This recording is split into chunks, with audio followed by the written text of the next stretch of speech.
Welcome to episode 1 of How the Faith Came to the United States. This is your host, Steve Cunningham with Sensus Fidelium.us and the corresponding YouTube channel. But yeah, I had a couple of years ago, I had this idea of doing a little historical thing on how the religion came to each of the United States. So last week, my wife and I decided to go down to Santa Fe and check out the missions down there. We wanted to originally just go down to see the stairs of St. Joseph at Loretto, and then one thing led to another. What about the program? And let's go ahead and, while we're there, let's check out these missions. And so I sent a little request out to people, say, hey, if you got any ideas, I got a few right now, but shoot me some other ones, and I'll see what I can, go how many we can visit. So I originally had one that was 4 hours away down in close to the Panhandle of Texas, and it would have been we would have covered 1,200 miles the first day. So I axed that idea. Actually looked on, did a little Google search, found a website that has all these missions on Google Maps to go with it. So all you have to do is just hit the thing. I'll include that in the show notes section at the bottom if anybody wants to go visit these things. And man, we hit that was just golden. We hit about, I think, 4 or 5 the first day, and we only got to go to 3 the next, 3 or 4. Because just time-wise, it took about an hour and a half to drive in between most of them. None of them were really next to each other. There were a couple literally next to each other, but they were in pueblos. And the pueblo guys, they're not really excited if you go into their neck of the woods. There was one. It was San Feliz. That was a $5,000 fine, I think, if you took a photo or drew the pueblo, or drew the mission. I mean. Yeah, there's signs on the front when you enter these things saying that, know this, including photography, blah, blah, blah. Some you can if you get the local government to okay you and give you a permit. But we were there on a Saturday and a Sunday, so we couldn't exactly get to those guys. But, yeah, so we'd visit a few. We got video of most of some of them and just straight photos of others that we'll go through in title and throughout the whole thing here. But let me start out by reading from John O'Kane Murray's book. This was published in 1870s, I think it is, to be exact. 1882, to be exact on this.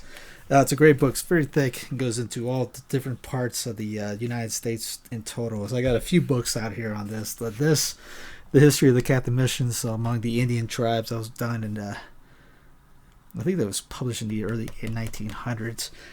American Martyrs from 1542 by Albert J. Nivens. And basically tracks and stuff that I picked up at different missions down there to give more of a background detail of what we got on. We did have at San Francisco of Assisi and Taos, we had a Guadalupe, the local parishioner there that's also a guide. I think she helps out with the church and quite deal with Father Dino. And she gave us quite a good little tour of of that mission. And yeah, you'll hear her towards the end when we get to that one. I was particularly excited about going to that one because I knew of a couple of martyrs that were happened there in the Pueblo Revolt, and there are actually quite a few others. I'll mention them in the American Martyrs from 1542 that did not die in the Pueblo Revolt, but died other times during. I just happened to exactly turn to Pueblo, Father Pedro Avila y Ayala, a Franciscan in 1672, who was stoned to death by Navajo Indians. So I'll read those throughout this thing as well.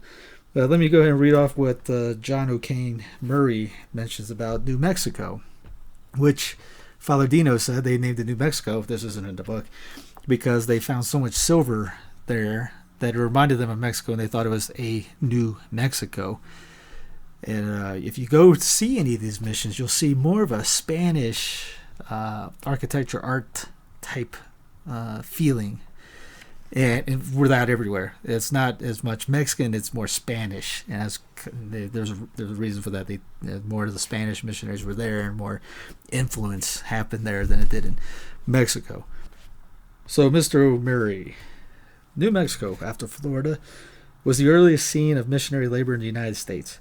In 1542, Coronado led an exploring expedition from Mexico and pursued a northerly course, finally reaching the central part of the present state of Colorado. He was accompanied by 2 Franciscans, Father Padilla and Brother John of the Cross. Not wishing to penetrate further and disappointed, doubtless, by non-success, the commander resolved to return to Mexico. When the expedition reached what is now the Archdiocese of Santa Fe, the missionaries parted with Coronado.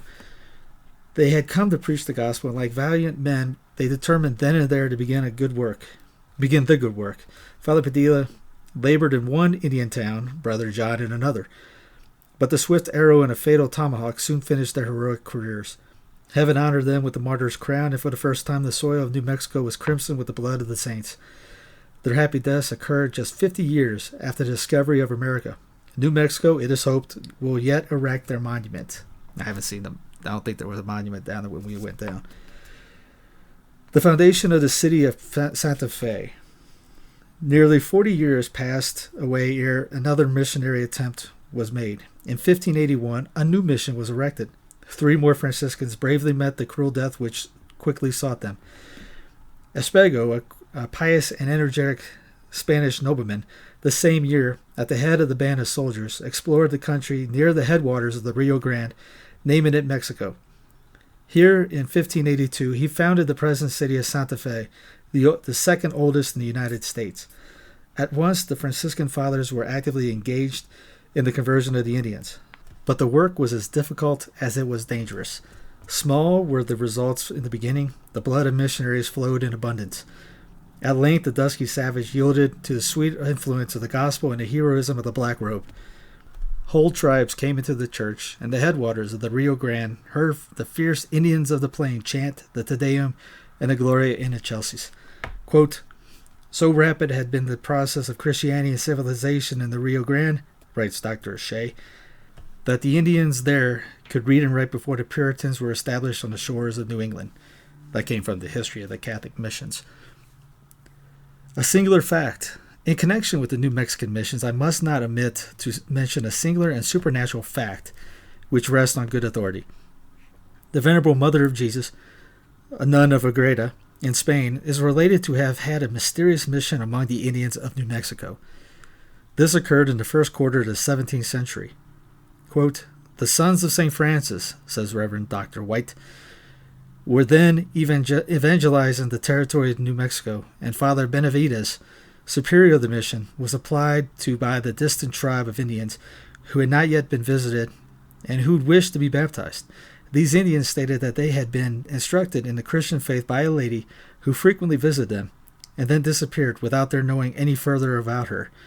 Missionaries were, however, sent to this Indian tribe, who were found to be well acquainted with the doctrines of the Church and were at once admitted to the sacraments.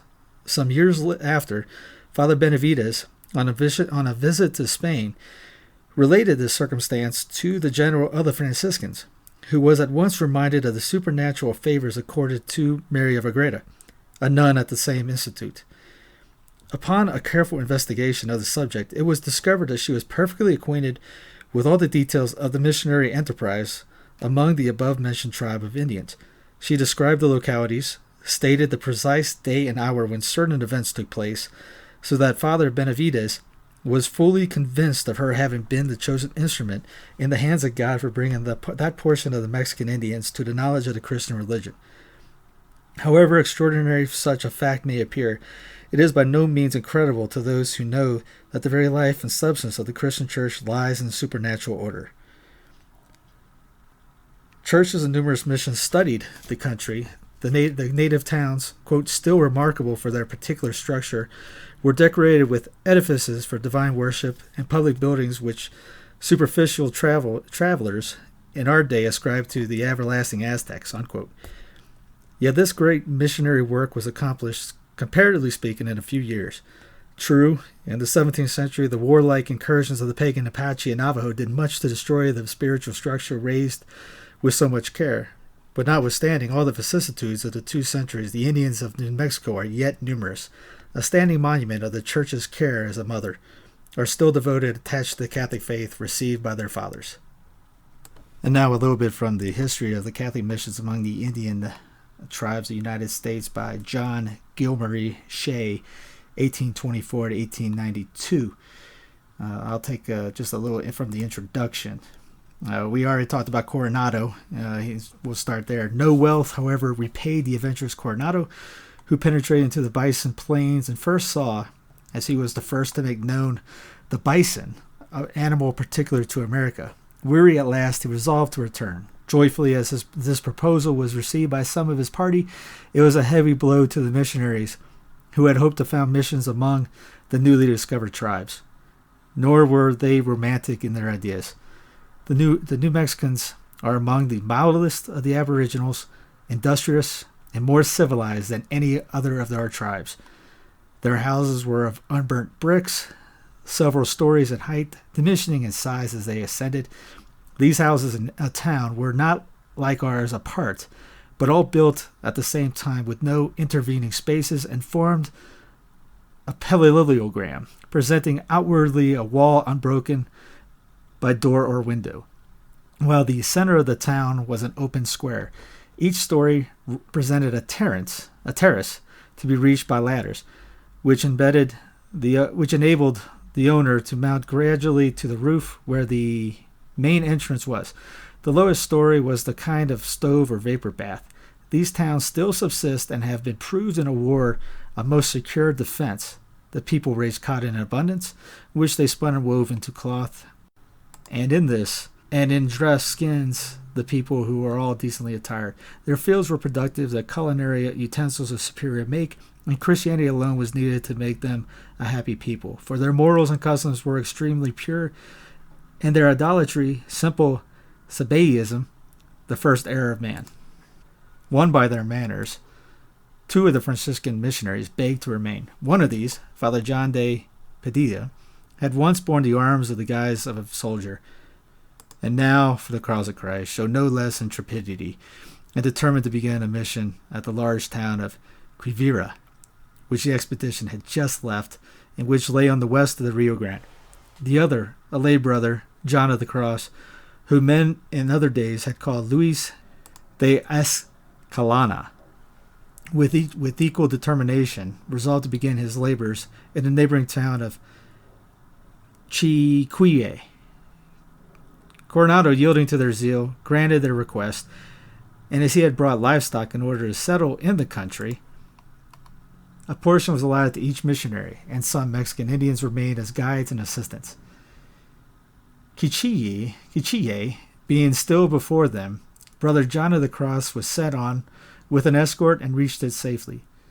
Padilla took leave of his countrymen and retraced his steps to Quivira with his Indian converts. Here for some time he labored assiduously, but as it would seem almost in vain, hearing of a tribe more docile in character, he set out for their town, but on the road was suddenly surrounded by a considerable force of roving Indians. Conscious of his danger, he urged his companions to flee, and kneeling down prepared to die, and in a few moments he fell, pierced by a shower of arrows, and sealed his mission with his blood.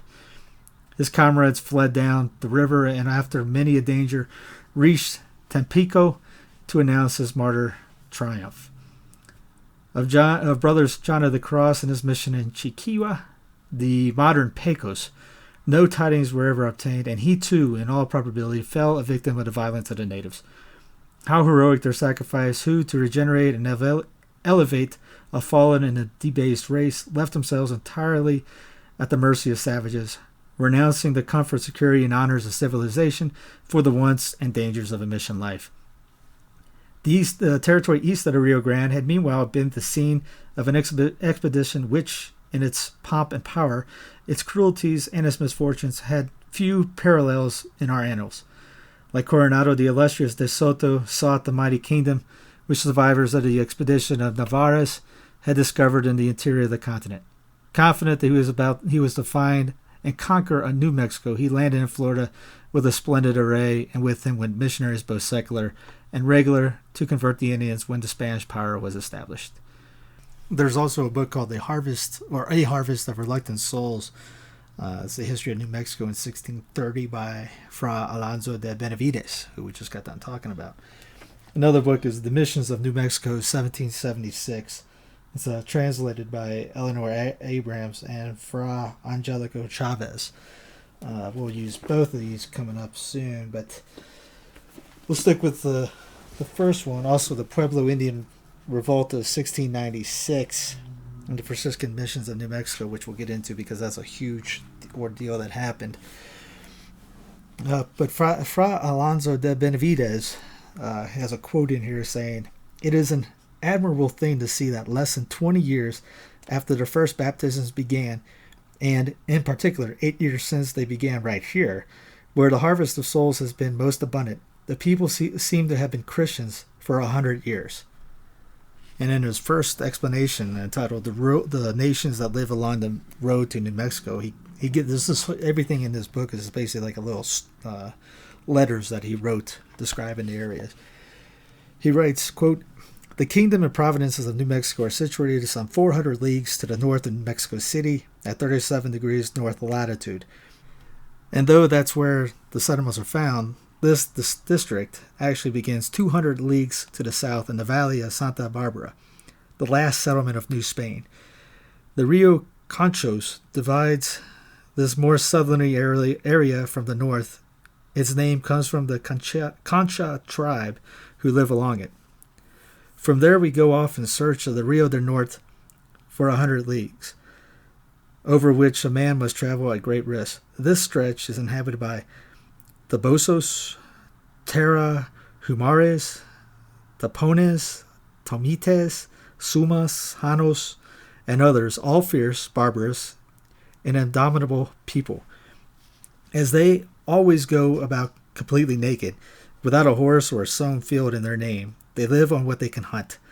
This is all kinds of animals, some of which are very unsavory. These Indians move around in their hunting from one range of hills to another, and about this field of action these tribes also carry on their civil wars. They kill each other brutally, their arms being bows and arrows, which are generally used by all the tribes. Whenever we travel among them, they attack us face to face if they see only a few people, and do all the harm they can. Because of this, you cannot travel with fewer than 12 mounted men, all very well armed. And even with a force like that, you must proceed cautiously, setting campfires as evening falls to catch their attention, and then moving on silently as far as you can. Even when the Indians see a show of force and a lot of people, they still manage to do some damage to the horses with their night ambushes. Ever since the discovery of New Mexico, there have been fights with the Indians along this 100-league passage, defending ourselves against all the harm they wish to do to us. We Spaniards have always emerged victorious through the mercy of our Lord God. We have attempted wherever possible to convert and pacify these tribes, as much for the good of their souls as to secure the road through their lands. But they are so barbarous that they will not let anyone speak with them. Our Lord will be well served when the time for their conversion arrives, as it has for others before them." Now, when we drove, we were driving all over the area, mostly north of Santa Fe, Albuquerque, a little bit south of Albuquerque, northeast of Santa Fe, San Jose, the ruins there, we'll get to that, and then all the way up to Taos. So we were on the back roads. We were driving along the Rio Grande. There's a little canyon you can see, and people are, right now they're basically floating down it or using the rapids. Not gigantic rapids, but they had rapids. So Fray Alonso de Benavides writes about the Mansa nation of the Rio del Norte. Now, I'm specifically pulling this one out because of the last part I thought was very good. Quote, "Having traversed these 100 leagues, we come to the famous Rio del Norte, which gets its name from carrying its strong currents for so many leagues.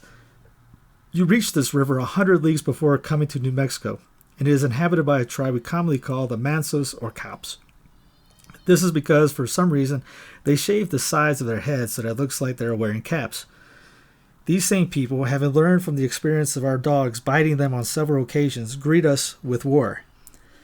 When they approach us peacefully and gently, we tell the dogs to lay off, so that they won't be bitten. They are now used to precluding this situation by getting us to head off the dogs. They say to us, lay off, tame, tame. And so among us, they are commonly known by this name, the tame people. These are also the people of no houses, only little huts made of branches. They neither plant fields nor dress themselves in anything in particular, going about naked. The women only cover themselves below the belt, from which are hung 2 pieces of deerskin, one in front, one behind. The Mansos are also of the same state of mind as the people I previously mentioned, in that they try to do all the harm that they can. Not being able to do much, they come looking for us peacefully, asking for a little something to eat, as this is always their principal aim. A handful of them can eat up an entire raw beef, leaving nothing of the stomach and intestines, not even cleaning away any of the gore. They don't flinch at swallowing the meat like dogs, grabbing it with their teeth, cutting it with their flint knives, and gulping it down without even chewing. These Mansos, then, are always on the way over our passage along this river. We continually bump into them. They are used to talking to us along the huts, so that when we feed their wives and children, and they customarily make presents for us of whatever they have, which is usually fish and mice.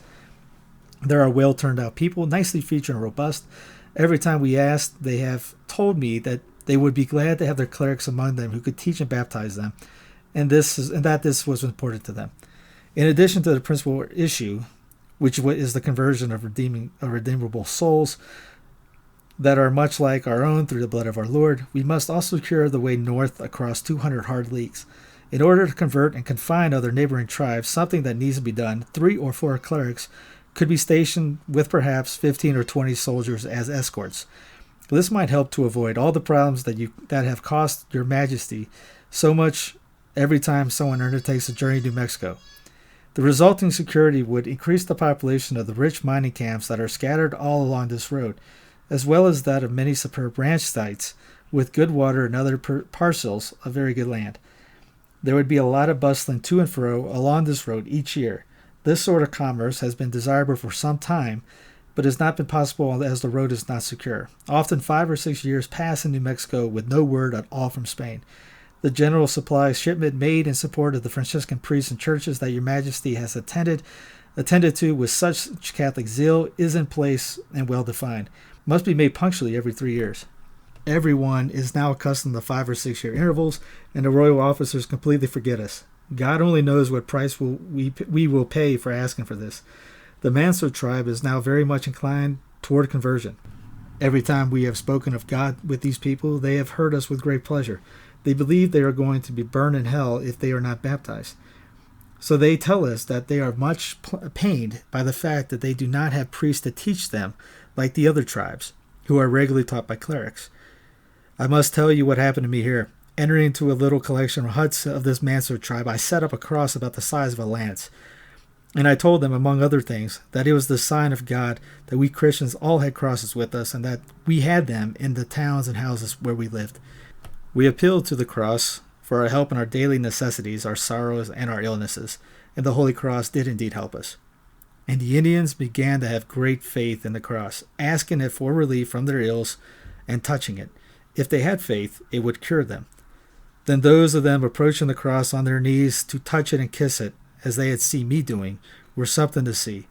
Among others, I saw an Indian woman with a toothache, who with great pleasure opened her mouth with her hands, getting her sword teeth as close as possible to the Holy Cross.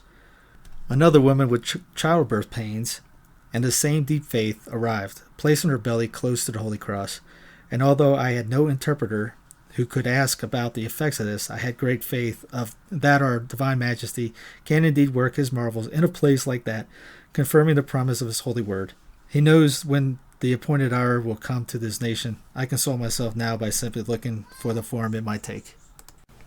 Now, when we were driving, we noticed a ton of hills had crosses on them.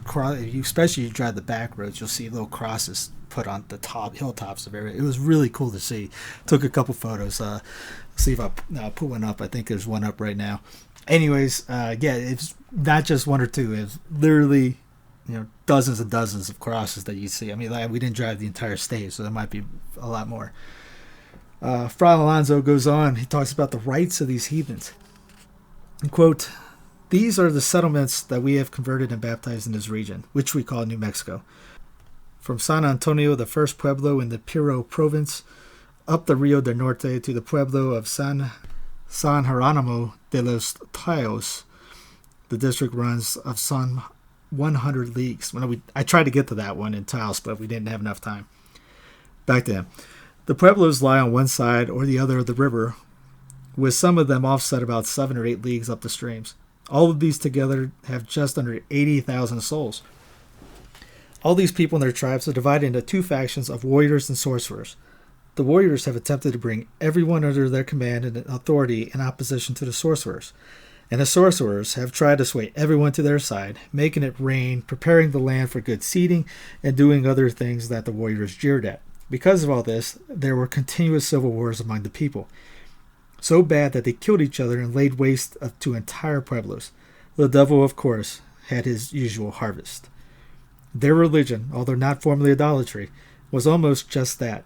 It seems they would make an offering for whatever undertaking they might be about to start. For instance, if the time came for them to go and fight their enemies, they would offer cornmeal and other things to the long-haired scalps of enemies they had already killed.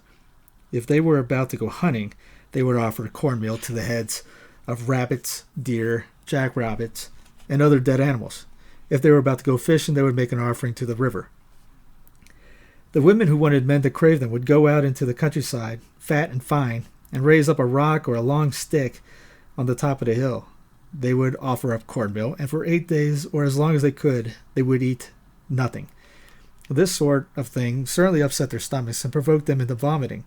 They whipped themselves cruelly. When they couldn't stand this anymore, they'd gone from fat to thin with figures like the devil.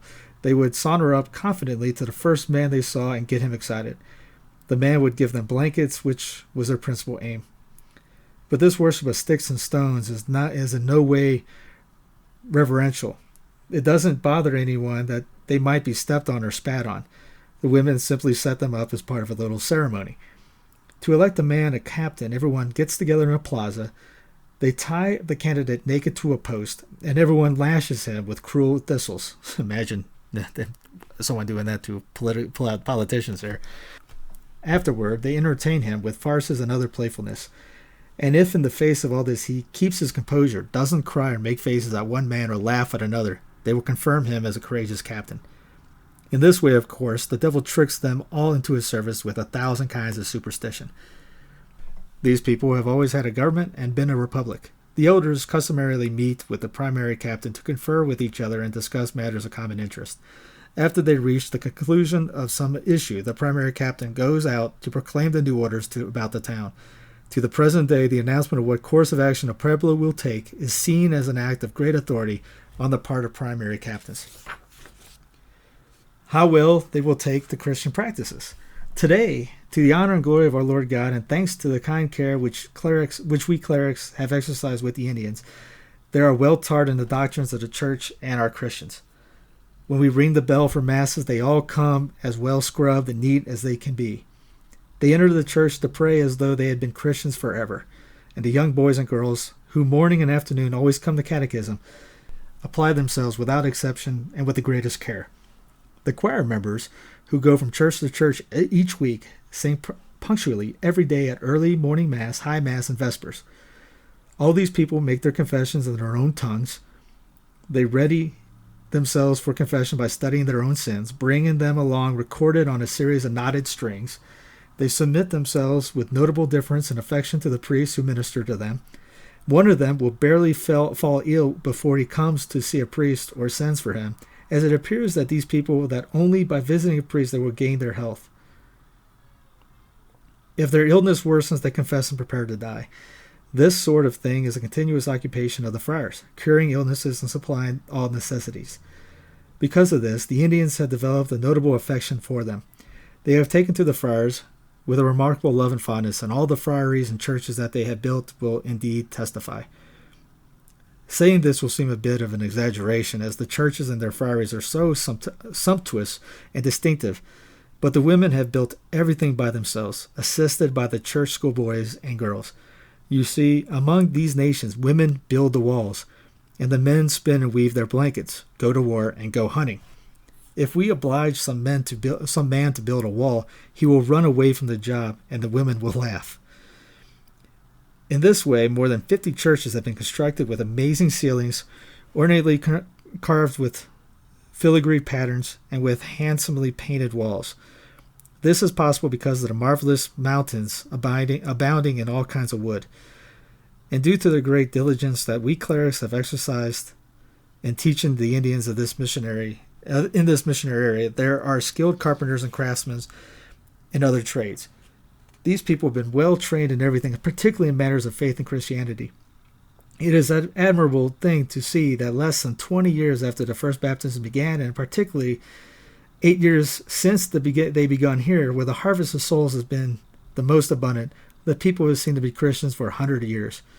If we travel down the roads and they see us from their pueblos or their croplands, they all come out to greet us with a very great delight. Quote, "Praise be our Lord Jesus Christ," they say. "Praise be his holy sacrament." And when we arrive at their pueblos, they greet us with sprays of flowers and make us gifts of fish or whatever they have. The captain of the pueblo welcomes us and pays us his respects, noting that as ministers of God, we will honor his pueblo where they used to live like savages. And they continue paying us with other respects. These are all the people who dress in cotton blankets and skins. They dress themselves up in their own style with necklaces and earpieces of turquoise. They have their own minds, which they work, although imperfectly. The women dress themselves decently with dyed cotton cloth, colorfully bordered with trim of the same material. This land and its inhabitants have been, since God created them, the subjects of the devil, and indeed his slaves until the present time. The entire country was full of the estufas of idolatry, where no one ever worshipped the holy name of Jesus, nor indeed had ever heard of him or the Holy Cross. And today, after only a few short years, all the land is filled with churches and crosses on their place, and their congregants salute each other, crying out loudly in praise of the most holy sacrament of the altar and the most holy name of Jesus Christ. As they ring the bells for their Ave Marias, they kneel down wherever the sound might catch them, and in a loud voice worship the most holy Virgin.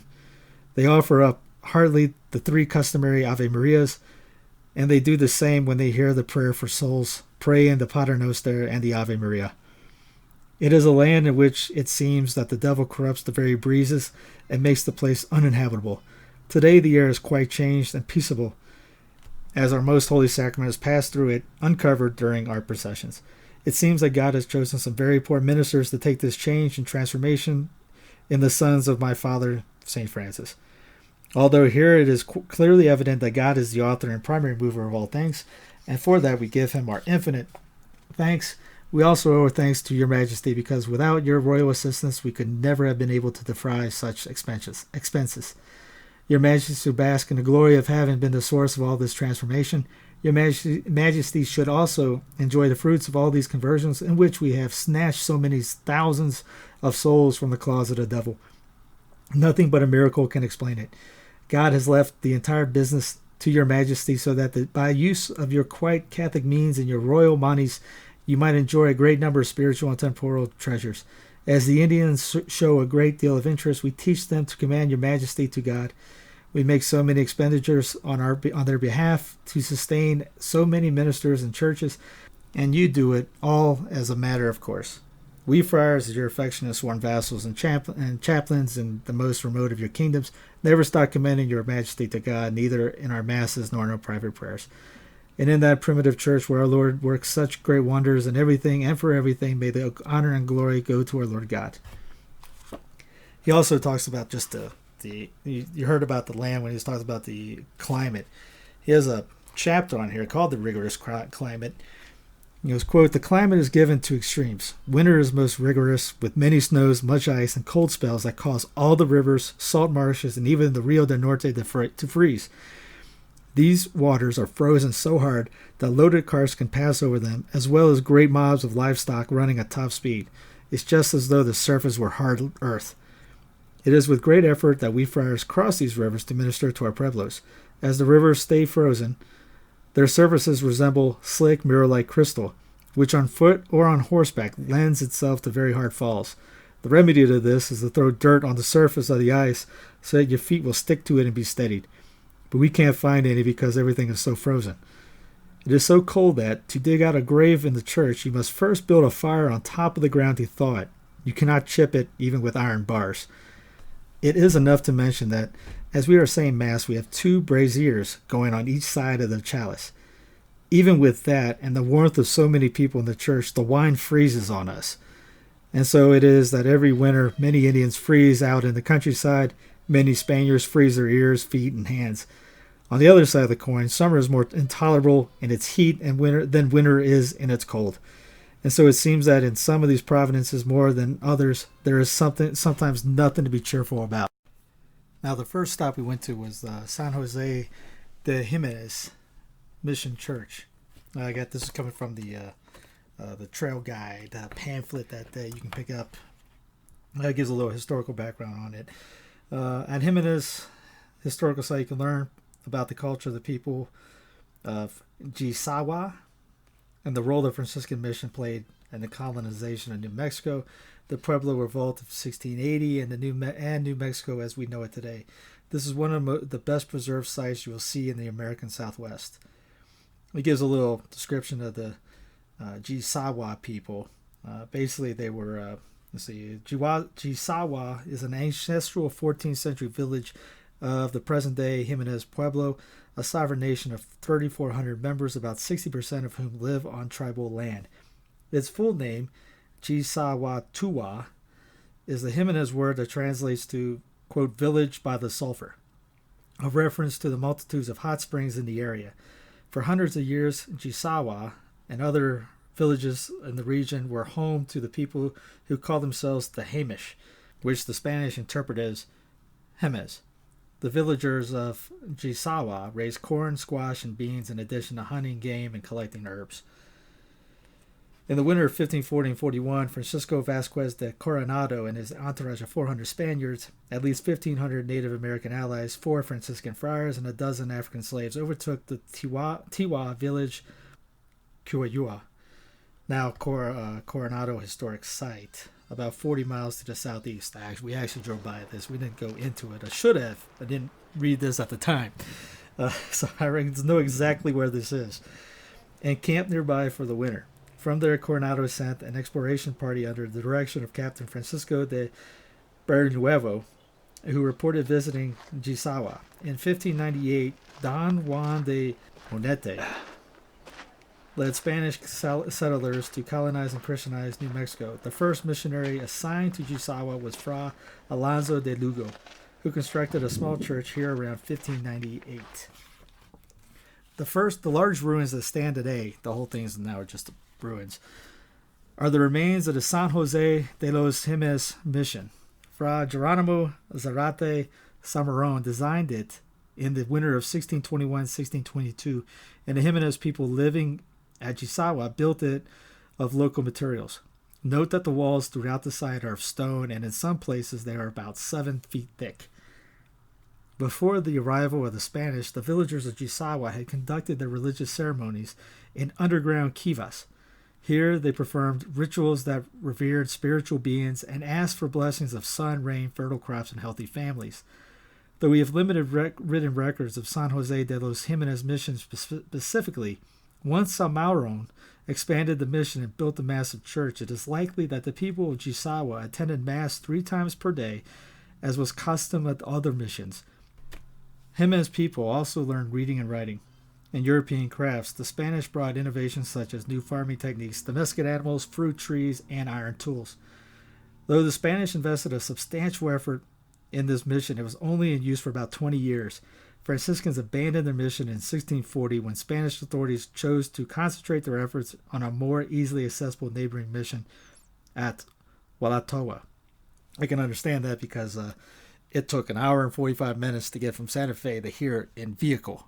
And where they were staying, where they were talking about the National Coronado Historic Site, about 40 miles to the southeast, it took an hour to get there by vehicle. So yeah, I can understand that you're talking about be a little bit closer. Where that historic site is where Santa Ana is, which we could not get in. It was closed out. They had a gate at the entrance. Now these kivas, I got a photo of this. Like I said, hopefully it's coming out clear. A kiva is a special and sacred place. It was used for ceremonies of social gatherings by Pueblo people. These structures are usually round, sometimes square, and subterranean. They represent origins from the underworld and remain sacred throughout Pueblo country. The flat earthen roof of the kiva is supported by wooden posts crisscrossed by similar posts called tilas. There are these fireplaces near the ladder of the floor of the kiva. A hatchway through the roof above the fireplace served as an opening for smoke to escape and as the ladder entrance. As the warm air ascended through the hatchway, cool air from outside descended through the ventilator shaft. The 1621 Mission Church and Convento, the San Jose de los Jémez Church, designed by Fray Jerónimo Zarate Samaron and built by Jémez people living in Gíusewa in 1621-1622. This church measures 33 feet by 110 feet on the interior. The walls are 6 feet thick on the west and south and 7 feet thick on the east. Fresco paintings, painted pine panels, tableaus, and carved wooden statues of saints would have adorned the inside. After a 1623 fire destroyed much of the church, including the interior choir loft, parishioners built a new 2-story facade onto the church south of the original front wall and erected a new choir loft in this front addition. Additions remains today. The walls of the nave converge slightly as they approach the front of the church. They are about a foot closer together as they reach the sanctuary than they are at the nave entry. The large clerestory windows on each side descend on a mathematically decreasing scale as they approach the front of the church, visually lengthening the nave. The floor level of the nave raises 6 inches from the back to the front. The sanctuary raises 8 steps above the nave floor, and the base of the altar is 3 steps higher than the sanctuary floor. The 12 plinths that line the sides of the nave and the no longer visible series of flat stones which lay on the straight line up the middle of the nave may have served as joints for the wooden floor in the church before it burnt. Brightly painted frescoes once adored these walls. 3 different layers of patterns were applied to these plastered walls throughout the church history. The remainder of the stops along the ruins trail are considered part of the convento. It includes rooms where the blue-robed Franciscan friar and perhaps a few converted Jémez assistants conducted church business, cooked and ate meals, and slept. They also held classes to learn trades, religion, and the Spanish language. Being stationed far from home and living among people who were just learning Spanish must have contributed to a lonely life for each of the several priests who lived there at the time. The room to the right of Cho evidently had 2 uses at the time. Built originally as a Spanish room at the convento, it was later converted to a square kiva. In the 1930s, excavators found the following clues as the latter use: a stone bench built along the interior east wall, a hearth with altar, a ventilator shaft in the west wall.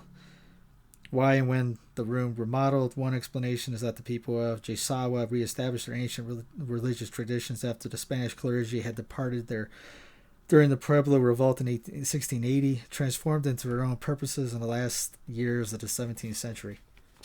Now, Fray Alonso de Benavides has a write-up on the Jémez nation. Crossing the river and going on 7 leagues, you come to the Jémez nation. These people had been scattered all about this kingdom when I arrived as custodian, and their lands were nearly deserted due to hunger and war. These 2 plagues were finishing them off. Then I began to settle them with tremendous effort in a place where some had already been baptized and had their churches, which were attended by several priests. I got them all together in the same province. I put a cleric in charge who supported all their efforts very attentively. We gathered this tribe into 2 pueblos, namely San Jose, which is still standing, with a breathtaking, sumptuous, and distinguished church and friary, and San Diego de la Congregación, which for our purposes we founded anew, taking it to the Indians who had once been part of that nation but had gone astray. We gave them houses already built along with food and substance for several days and plowed fields for their seed plots. For these expenditures and other similar acts of kindness, we priests would give up even the woolen sackcloth that your majesty contributes for our hassocks. And so today the congregation constitutes one of the best towns of the Indies, with its church, friary, and school, teaching all the trades that might also be found elsewhere. And although over half of this nation has died, your majesty may still count here on more than 3,000 newly assembled taxpayers. I forgot to mention that warriors from Jémez destroyed the church and killed the priests decades before the Pueblo Revolt, when the Spanish abandoned the site in 1630. The Franciscans completed the San Diego mission nearby. We didn't get to go see that one. I wish we did, but just wasn't able to do that. Now we didn't get to go stop by this one. We drove down and back. We went through the Pueblo. That's where I found out about the rules of the Pueblos, was going in Santa Ana. The mission church itself was not in the Pueblo. It was north of it, and it was blocked off road. One of the ladies there was telling us she thinks it was up the road, but she really didn't have an idea. Anyway, a little history behind Santa Ana. As one of the first areas to be assigned a priest, the original mission was built by 1600. Compared to other missions in the province, Santa Ana mission is small. Ultimately, warriors from Santa Ana destroyed the original church during the Pueblo Revolt. However, when the Spanish returned, Santa Ana welcomed them, becoming a critical ally. Villagers rebuilt the mission in 1750. The church is long, built of adobe, with a tower and a number of adjoining rooms to accommodate a resident priest and vigilant clergy. Two santos carved from wood and the large painting of John the Baptist with Jesus over the altar are among the notable items in the church. When we were returning back to Santa Fe, we decided to stop by San Felipe on the way, because there's San Felipe, St. Dominic, I got to remember who else is right along the interstate. San Felipe, Mission Santo Domingo, and Mission San Benaventura. That were all right along the line of I-25 to get back up to Santa Fe. So we stopped by San Felipe. They were it was cool. One cool thing about it is everybody and their brother waved at us. We were driving by, just said hi. It was really cool. There was a big sign of no photos, no this, no that. But right when you got to the mission, you find it, and it's just I don't know, maybe I'm a geek. I was really excited. I was like, holy cow, there it is. It's, we just took 45 minutes to find Santa Ana and all this. Oh, that was easy. We were deep in the heart of the Pueblo. And you kind of got that, as my wife said, do you have a feeling that you're not welcomed right now? Because they were kind of waving, two guys were waving us out, like, get out of here type deal. Though they were standing inside the wall saying a rosary. They had rosaries in their hands. We'll show some of the photos and the past photos and a current photo. I found it on the internet, so don't sue me if anybody from San Felipe Pueblo is here, because they had a sign out on there saying fine of $5,000 if you take a photo or draw it. I don't know why. We didn't get to go in or didn't get to ask. We just saw it and took off. Went looking back, saying hi, bye on the way out. But here's a little write-up I found online about it. Quote, like something tucked in a corner, the Quires Pueblo of San Felipe, since about 1700, has occupied a flat wedge-shaped piece of ground confined on the east by the Rio Grande and on the west by dark and west lava-strewn Santa Ana Mesa. Previously, the people of San Felipe, who sided with the reconqueror Diego de Vargas, had built a defensive pueblo on the very brow of the mesa. There they would be secure from the neighbors who chose to fight on. Once the Spaniards had quelled the revolt of 1696, it was safe to come down. Thus, a new church in Pueblo reported Fray Juan Alvarez in January 1706, quote, are being built, the latter having been moved down from the high mesa. The church on the valley floor, 35 miles southwest of Santa Fe, was judged inadequate by Fray Andres Zavalos, minister of the Pueblo from 1732 to 1741, so he rebuilt it in 1736. Preoccupied with the church, Zavalos paid little heed to the convento. When the veteran Fra Pedro Montano moved in late in 1743, he could hardly believe it. He said, quote, once I had received this conventual mission of Lord St. Philip the Apostle, I, Fra Pedro Montano, found its storerooms as well as the stable and corral utterly full of holes and almost gone. Likewise, a mirador that overlooks the entrance fallen and gone. Likewise, another room, a large cell that was full of manure, ruined and gone. Another portico of the same entrance, unroofed, full of dirt and gone. All this I repaired and put in order, raising the walls anew, cleaning out and leveling everything that was once uneven and full of sand for the most part, all at the cost of great diligence, care, and labor, in order to incline the Indians. I stayed with them in person like a shadow, not even giving them the time to go and eat, so that they might not get away and quit their due labor. In addition to this, I provided 2 new doors, one where the hay or feed for the horses is kept another on the inner cell that I divided and formed from a large cell that used to serve as the church. Likewise, I provided 2 more doors, one on the large cell and the other where the storeroom was. This makes 4 doors. I am leaving likewise 2 frame windows in place, as well as 4 wooden bolts, all of which according to the kitchen, which I also repaired, putting panes all over the windows, and was accomplished and done in the space of just over 3 months. That obedience placed me in the above-mentioned convento. From the sound of it, San Felipe Church in 1776 looked much as it does today. Less than 100 yards south of the Pueblo's main plaza and facing east on the river, it still features 2 buttressed bell towers flanking the doorway with its roofed balcony between them. Neither do the continuous nave plan nor the dimensions have changed much since then. Even the carved wooden statue of St. Philip the Apostle made by Bernardo de Miera y Pacheco and sold to the Pueblo at too high a price in the estimation of Dominguez, is still here, albeit much repainted. Quote, and although it is not at all prepossessing, the Franciscan allowed, it serves a purpose. The major rebuilding of the 1736 structure, which did not greatly affect its appearance, occurred shortly after 1801, the year Fra José Pedro Rubi de Chelis took over. The church, Father Peroya noted in 1808, was rebuilt with its 2 new towers. That meant, at the least, a new roof and probably the 2-tiered belfries sketched by Lieutenant Abbott in 1846 and by Lieutenant Burke in 1881. Fray Alonso de Benavides writes about the Quires nation, quote, going onward another 4 leagues, the land of the Quires began at its first pueblo in San Felipe. It extends for more than 10 leagues with 7 pueblos, the home at present of 4,000 souls. All these people are baptized.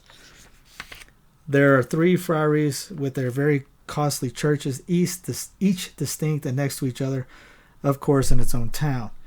These Indians are quite clever at reading, writing, and playing all musical instruments, good hands at all trades. This comes from the tremendous industry of the priests who converted them. It is also a very fertile land, full of bounty of everything that is planted in it. There have been 4 settlements near the current Pueblo of Santo Domingo within the last few centuries due to floods.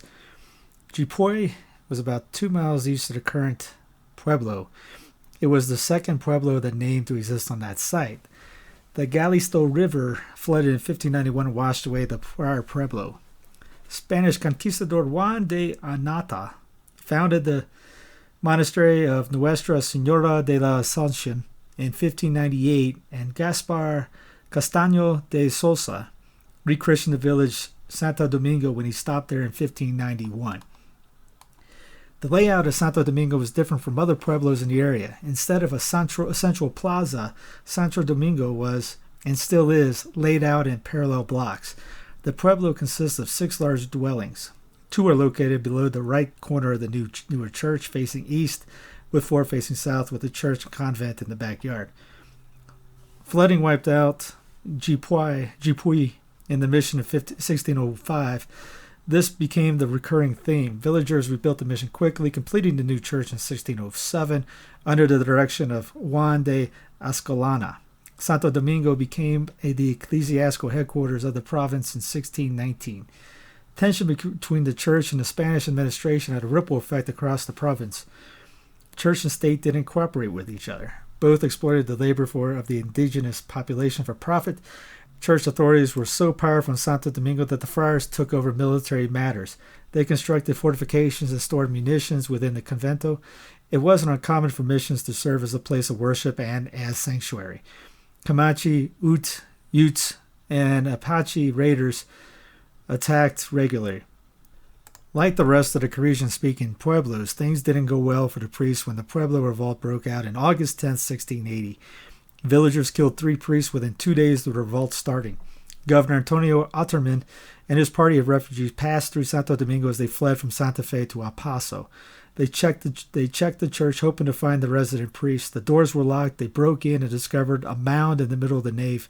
The villagers buried the missionaries in the church, but they hadn't damaged or molested their property or artifacts. The Spanish refugees took the ornaments, pitchers, and vessels with them before fleeing south. The Vargas reconquered the territory in 1692 and authorized construction of a new mission, but it did not last long, destroyed during the insurrection of 1696. The Spanish authorized construction of another mission in 1706 when the site of the Pueblo moved to its current location. Fra Antonito Zamora arrived in 1740. He decided to build a larger mission next to the first one. He paid for it out of his own pocket. The adjoining missions faced south. Parishioners conducted burials at the older mission and held mass at the newer. Fra Francisco, this is a quote, Fra Francisco Antonio Dominguez visited Santo Domingo while preparing a report for the Spanish crown in 1776. He reported that the church is, quote, an adobe with very thick walls, single nave, and the outlook and main doors are due south.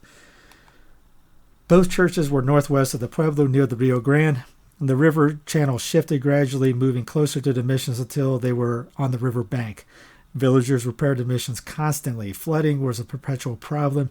Intense floods in 1881-1884 almost destroyed the mission and the Pueblo. Villagers hastily constructed levees, but they weren't enough to withstand the water. The river claimed both churches on June 3, 1886. The flood waters washed away the new church, rising to consume the older church and the convento before subsiding. Father Noel Dumarest, French priest, was assigned to Santo Domingo on January 1, 1895 as part of his ministry at Pena Blanca. He launched construction of the new church, built east of the Pueblo on higher ground. Unlike other churches built, renovated, and remodeled at this time, the mission of Santo Domingo drew on traditional mission construction with an adobe nave and a twin tower facade, rather than the Gothic ornamental that Archbishop Lemmy favored. The sanctuary is inset. The three-part altarpiece adorns the front of the church and illustrates the tradition of Santos in New Mexico. The western facade is comprised of two towers with a balcony between them, similar to San Felipe or Cochiti. There is a single wooden cross to mark hundreds of graves at the site. Pueblo members clean and whitewash the church every year before the annual feast day on August 4th. Artists repaint the two iconic horses. Hundreds of dancers participate with thousands attending. Located 35 miles southwest of Santa Fe, Pueblo de Conchiti is the northernmost Carisian-speaking pueblo in New Mexico. Pueblo de Conchiti is home to the most recent constructed church of San Benaventura. The Franciscan order established the mission and ministered to it for over 250 years. The people of Conchiti built, destroyed, rebuilt, and maintained the mission through all these years. Today, San Benaventura, or St. Bonaventure, is still in use as a Catholic parish, is on the National Register of Historic Places and part of Conchiti Pueblo Historic District. Around AD 1350, the ancestral Pueblo people had moved south from the Four Corners region and established agricultural settlement along the Rio Grande. They call this period the Great Pueblo Migration. Oral traditions contain information about where people come from and who their descendants are today. According to these traditions, the land they came to could no longer support the people, and severe drought added to what were already difficult times. The Carisian-speaking people of Pueblo de Conchiti, located just south and east along the Rio Grande, are the descendants of the ancestral Pueblo people who built homes in Frijoles Canyon in northern New Mexico. Though Spanish expeditions passed by Conchiti people in the mid-1500s, long-term Spanish presence in the region began with the colonization and missionary efforts after 1598. The historical references to the early mission are scarce, but sometime in the early 1600s, a mission was started in the Pueblo de Conchiti that became the Visita of Santo Domingo. In 1642, the mission was reported to have a church, and in 1667 was called San Benaventura, following the Pueblo Revolt in 1680, which called Pueblo peoples to return to traditional practices and expel the Spanish. The people of Conchiti who took part withdrew to the fortified community at Horn Mesa. There they created a mini Pueblo community with the people of San Marcos and San Felipe, where they lived until Spanish returned to the Pueblo in 1693 to reestablish Spanish control of New Mexico. Another uprising in 1694 prompted the Conchiti to return to a fortified Horn Mesa. The Spanish and their allies from San Felipe, Santa Ana, and Zia Pueblos captured the settlement and forced Cochiti to go back to their village. Not much is recorded of the pre-rebellion church that was destroyed in the uprising, though the sentiments that sparked rebellion may not have been quickly forgotten if the progress and state of the mission building were any indication. Nearly 10 years later, in 1706, the mission was reportedly in poor shape, with the church still being rebuilt and its iron bell clapper stolen and refashioned into tools. Bishop Tamarone visited in 1760 and noted the lack of enthusiasm the Cochiti people had for the Catholic catechism. Visiting Father Dominguez 15 years later called the church, quote, very gloomy. In the mid-1700s, the church had thick adobe walls, a small belfry over the main door, a porter's lodge on the south side, a priest's garden, a cemetery in front of the church, and a corral where the priests kept their livestock. During the colonial period, like other pueblos on the Rio Grande, Cochiti had irrigated fields on either side of the river, and like their ancestors, grew corn, beans, and squash in the valley alongside crops introduced by the Spanish. The relationship the Pueblo had with the local priests went up and down through the 19th century. In 1819, Fray Juan Caballero Toril, who was the resident priest of Santo Domingo in Cochiti, found people at Cochiti with traditional religious figurines and promptly took them and burned them in the central plaza. Years later, another priest, Noel Damarest, would ask to sketch the figurines and noted many of the customs of the Pueblo. Pictures from this time period show the church had a wooden balcony. In 1848, Americans took control of the region following the Mexican-American War that ended with the Treaty of Guadalupe Hidalgo, which ceded New Mexico to the United States. In the 1880s, Lieutenant Bourke visited and noted that the church had rotting ceiling beams, was whitewashed on the inside, and had pine planks decorated by locals with red, yellow, blue back figures of deer, buffalo, horses, and people. It is significant that almost 300 years of missionaries at Cochiti had not erased practical practices, symbols, beliefs, but instead produced syncretic practices. Today, San Buenaventura de Cochiti has undergone various changes in the 20th century as the church and the Pueblo have tried to decide how best to keep their historic adobe building part of the community. Around 1915, the church gained a pitch tin roof and a tall steeple, and a wooden balcony was removed. The 20-foot tall steeple later proved to be structurally unsound and was shortened. In the 1960s, New Mexican Franciscan Fray Angelico Chavez, the leaders of the Pueblo de Cochiti, and Robert Plankenberg collaborated to restore the mission to its appearance in early photographs. The church in the Pueblo today is a result of those efforts and continues to be an active Catholic parish of St. Bonaventure. The Pueblo welcomes visitors throughout the year and celebrates feast days, usually with dances. There are certain restrictions visitors are asked to observe and is advised to call ahead. In Tesuque, just about 5 to 7 minutes northeast of Santa Fe, there's a pueblo up there. It says in 1976, the Indians of the Tesuque Pueblo, as a courtesy, asked Archbishop Robert Sanchez for permission to level their church and build a new one. The present one, which had a large weed growing out of the bell gabble in competition with the cross, was cramped and structurally informed. In 1978, a calmer, more economical assessment prevailed. The old church was not so infirm after all, and it could be enlarged merely by extending the transept on the southeastern side. Thus, it would be spared. Not as impressive as its predecessor, which looked to Father Dominguez in 1776, quote, like the great granary of an hacienda. It was rebuilt shorter in the 1880s, revamped several times since. The structure evidently occupies the same site and incorporates parts of the 18th century foundations. Ever since the settlement in Santa Fe in 1610, the nearby Tiwa Pueblo of Tesuque has been, for better or for worse, an annex of the capital, reoccupied after the Pueblo Revolt and rechristened San Diego de Tesuque. It continued to supply labor to the governor's palace and to the Franciscan convento. A priest from Santa Fe administered the sacraments at Tesuque erratically. Often when the people of the villa had a celebration, they prevailed on their closest Pueblo neighbors to take part. When biting cold and blowing snow on January 6, 1822, a crowd lined the Santa Fe Plaza in blankets and buffalo robes to hail Mexican independence and to watch a splendid dance by the Indians of the Pueblo of San Diego de Tuxtulque, which lasted until 1 in the afternoon. In 1695, Fra José Diaz, on loan to New Mexico from the Franciscan Missionary College at Querétaro, superintended construction of Tesuque's first post-revolt church. It survived the renewed uprising in 1696 because the majority of Tesuque's, for their own good reasons, remained loyal to Diego de Vargas, classed as small in 1706 and served a missionary at Nambe.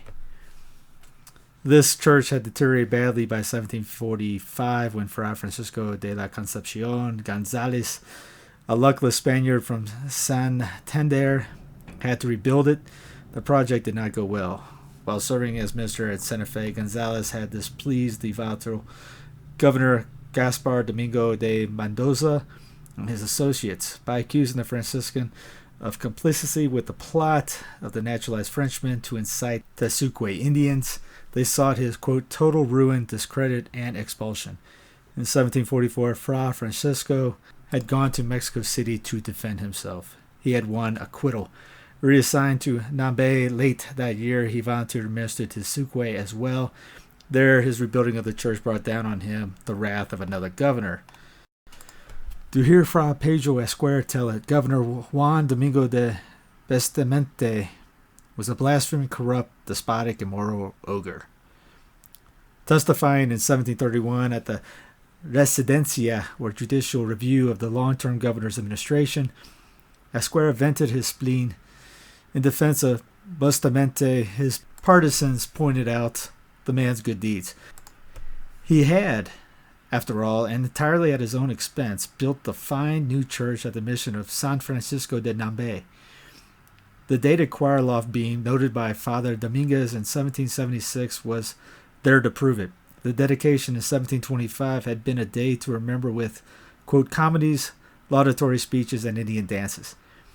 The Bustamante church wore well. Standing in the doorway, one looked east over the cemetery wall directly into the plaza.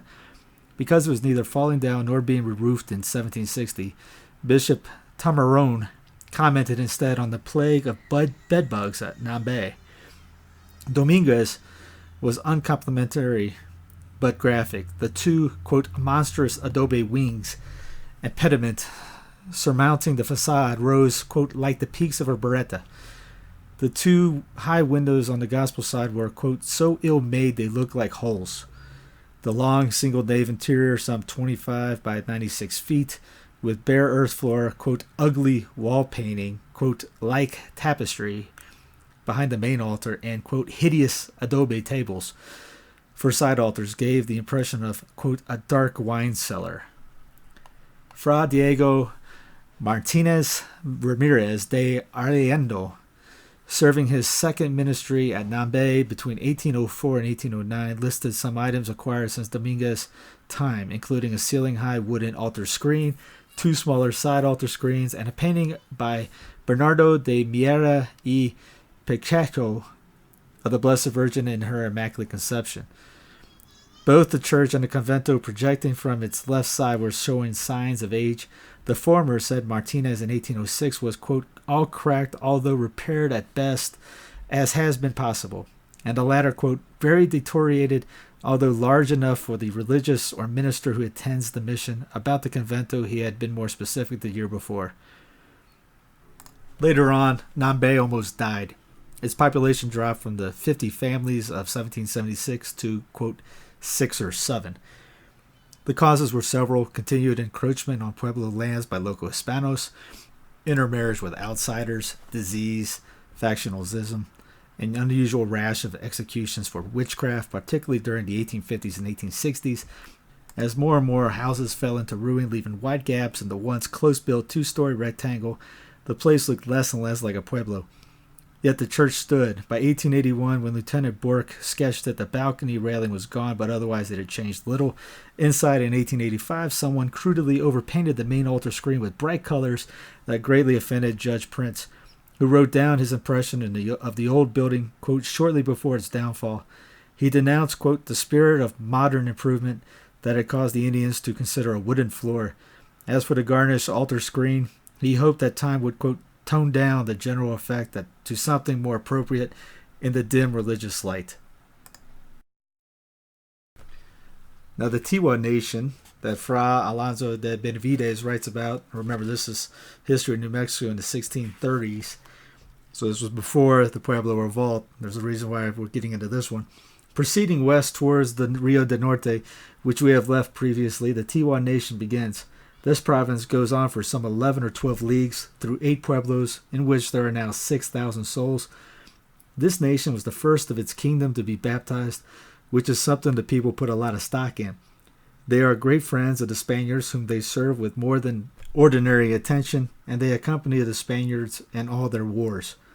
The province has 3 friaries and churches of similar distance, particularly the church of San Ildefonso, into which its founding friar put a lot of care. All the pueblos have their churches where they say Mass, and the people are well instructed in all the trades.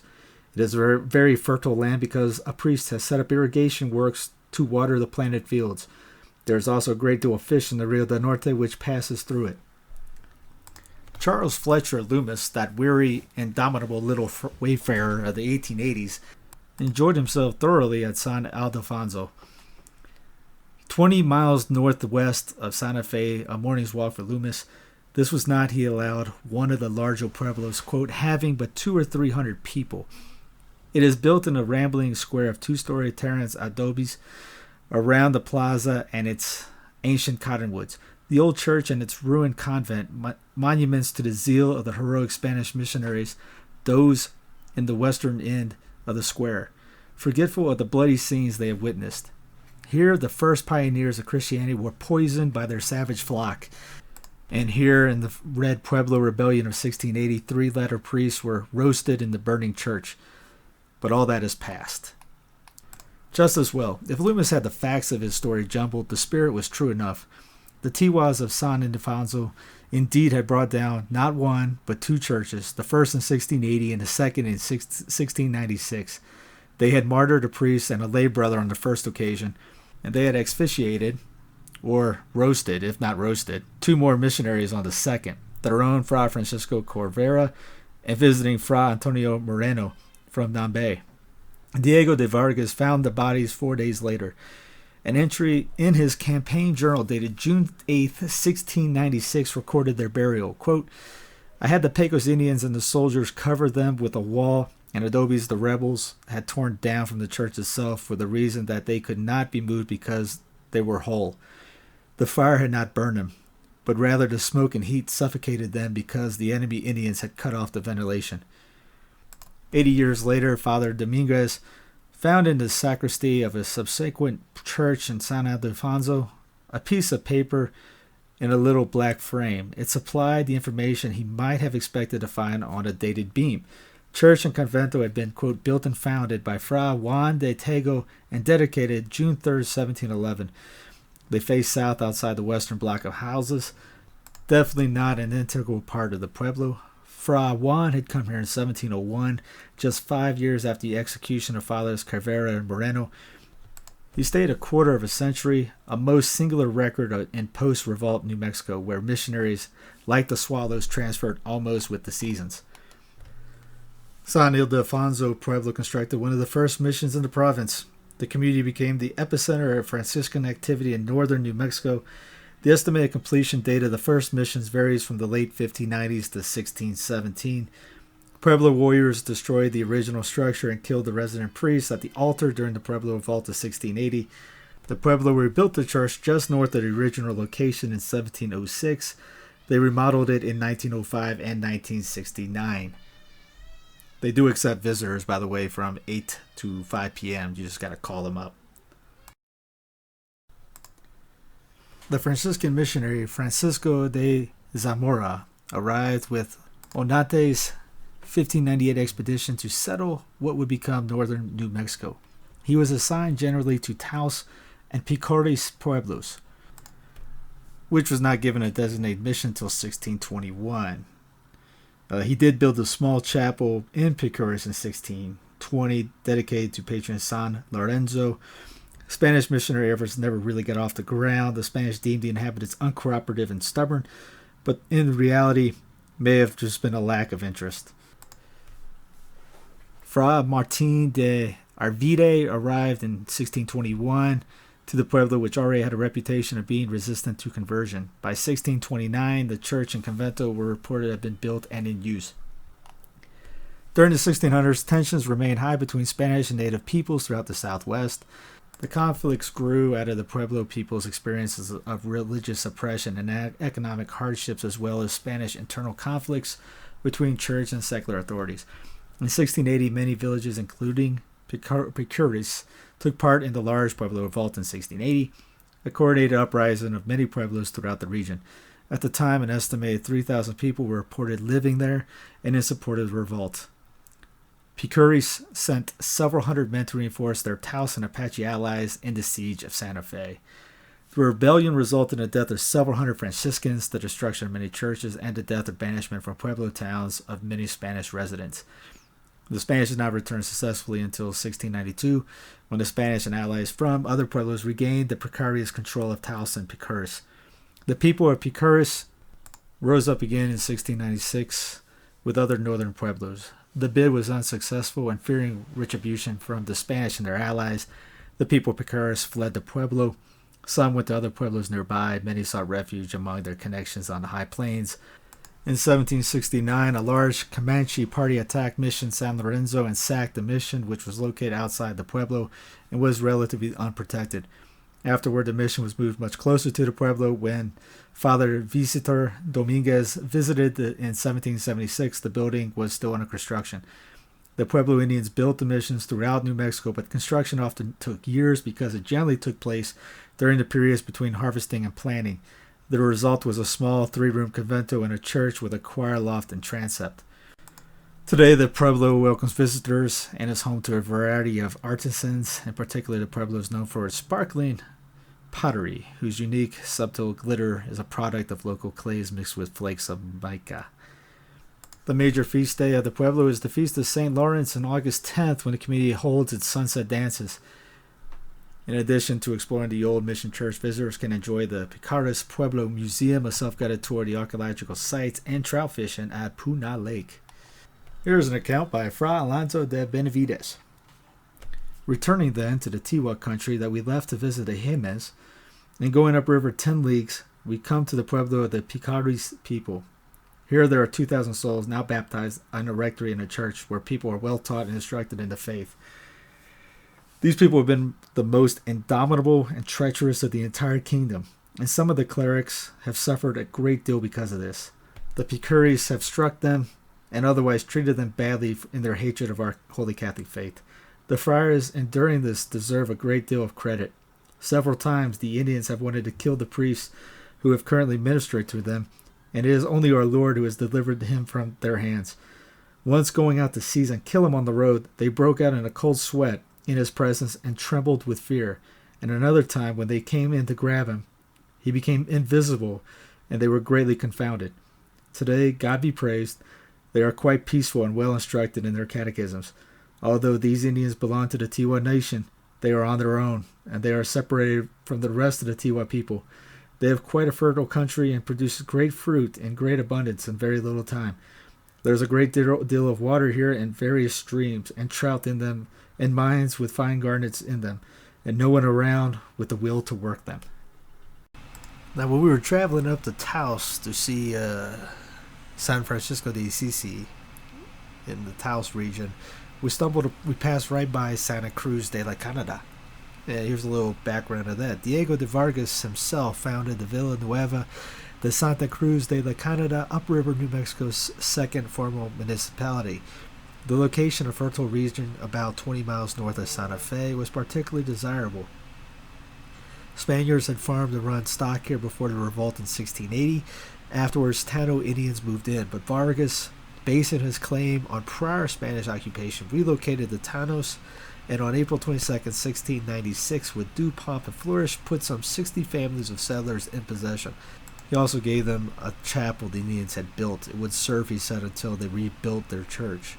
During the uprising of 1696, the other Pueblo Revolt, caused in part by the route displacement of the Tanos, Vargas used Santa Cruz as a base. Most of the settlers got out. When they returned, they moved the seat of the community from among the ruins of the former Ana Pueblo of San Lazaro on the south side of the Rio de Santa Cruz over to the north bank, where it has remained ever since. By 1706, they had a small church on a bell.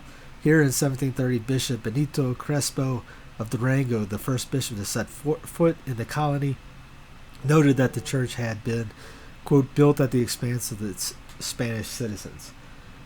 He wanted it entered in the record like this, like the Parroquia in Santa Fe was no mission church erected with royal subsidies to the Franciscans. Still, because the bishop was in no position to supply a secular clergyman of his own, Franciscans from one of the nearby Tiwa missions continued to look after it. By 1732, the church in Santa Cruz was on the verge of collapse. Fra José of San Ildefonso had a plan. Because a new church for Santa Cruz could be considered a public works project for the good of the colony, he would employ Indians.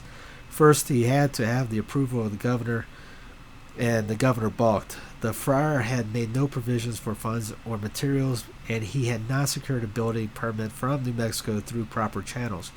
When Cruzat, the governor, came to Santa Cruz on his official tour of inspection, he had to agree.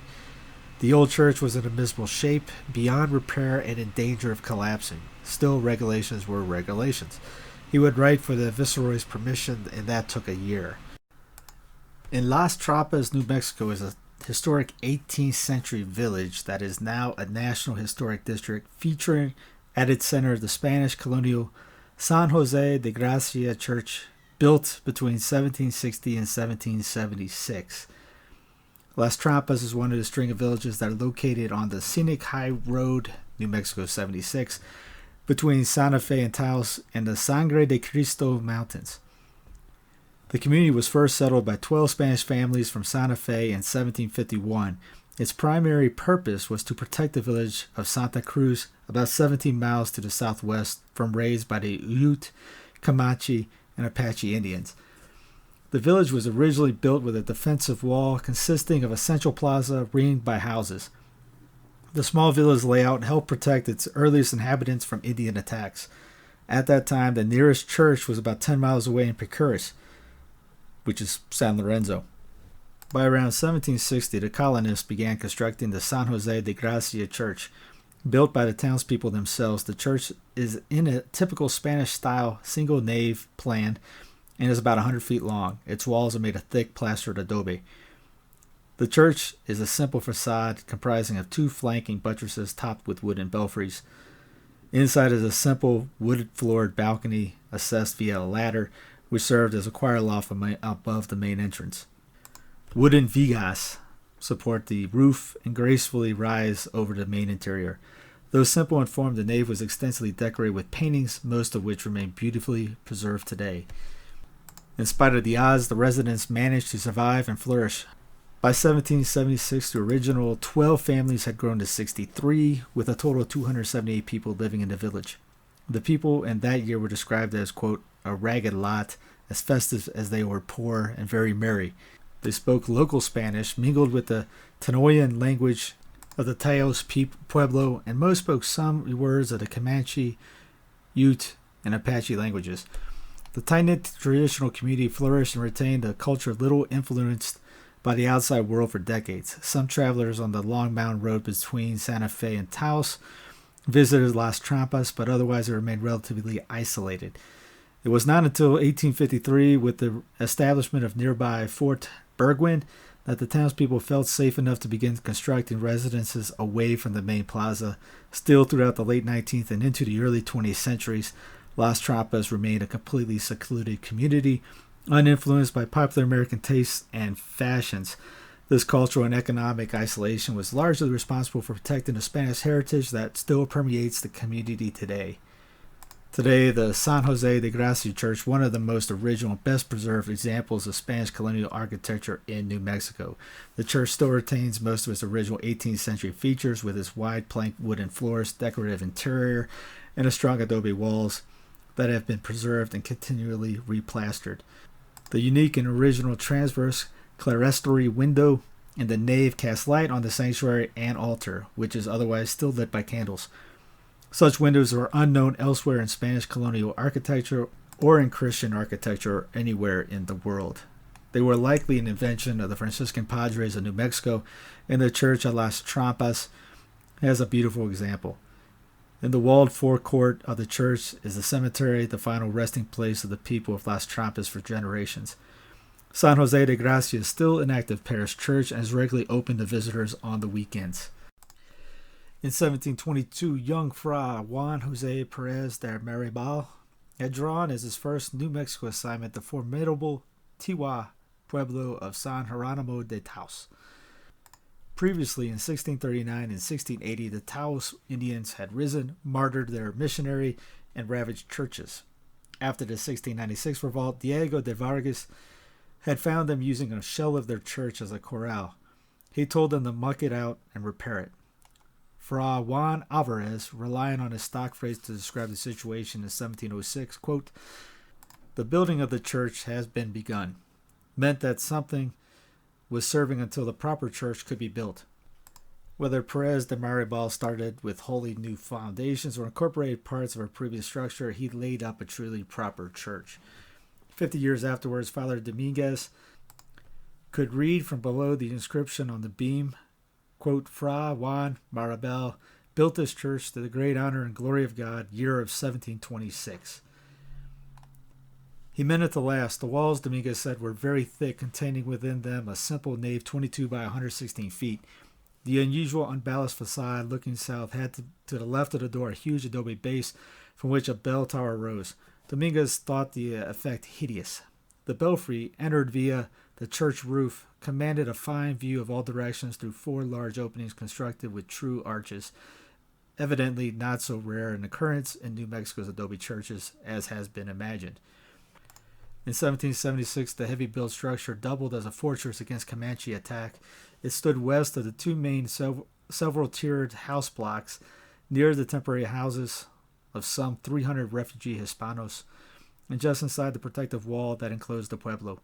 The scene reminded the Franciscan visitor of, quote, "those walled cities with bastions and towers that are ascribed to us in the Bible." Inside the fortress church, Dominguez found numerous furnishings provided by the artist friar Andres Garcia, from altar screen to wooden flooring. The Santos Garcia also made with his own hands, quote, "and it is a pity that he should have used his labor for anything so ugly as the said works are, as bad as the ones mentioned at Santa Cruz de la Canada." Fra Andres, it appeared, had turned the convento, a hollow square of rooms on the church's east flank, into a woodworking shop. According to Dominguez, quote, "Father Garcia wrought such havoc on this convento that it has been necessary for the careful to restore it." Fra Andres de Claramonte, resident minister between 1770 and 1776, had done his best, but by 1808, only 3 rooms remained livable. Fra Jose Benito Perello took over a mission in Pueblo of San Jeronimo de Taos in 1810 and stayed until 1818. He completely revamped the convento, which was again considered unlivable 20 years afterward, and he made sundry additions to the church's inventory. Perello's Pueblo flock numbered something over 500 Taos Indians, but he was minister as well to nearly 3 times as many Hispanos who had settled for miles up and down the gray-green Taos Valley. Their 2 largest communities were Fernandez and the Taos, ancestor to the Arti municipality of Taos proper, and Las Trapas de Taos, today's Ranchos de Taos. The first received from the Bishop of Durango a license dated November 18, 1801, to build the church on the west of Senora de Guadalupe. The second did not have a church when Perello arrived. The, quote, "license to build a chapel at the settlement of San Francisco de las Trapas, or Ranchos de Taos, bore the date September 20, 1813. This temple," Pereira noted himself, "was constructed at the cost of the Reverend Father Minister Fra Jose Benito Pereira and the citizens of this plaza.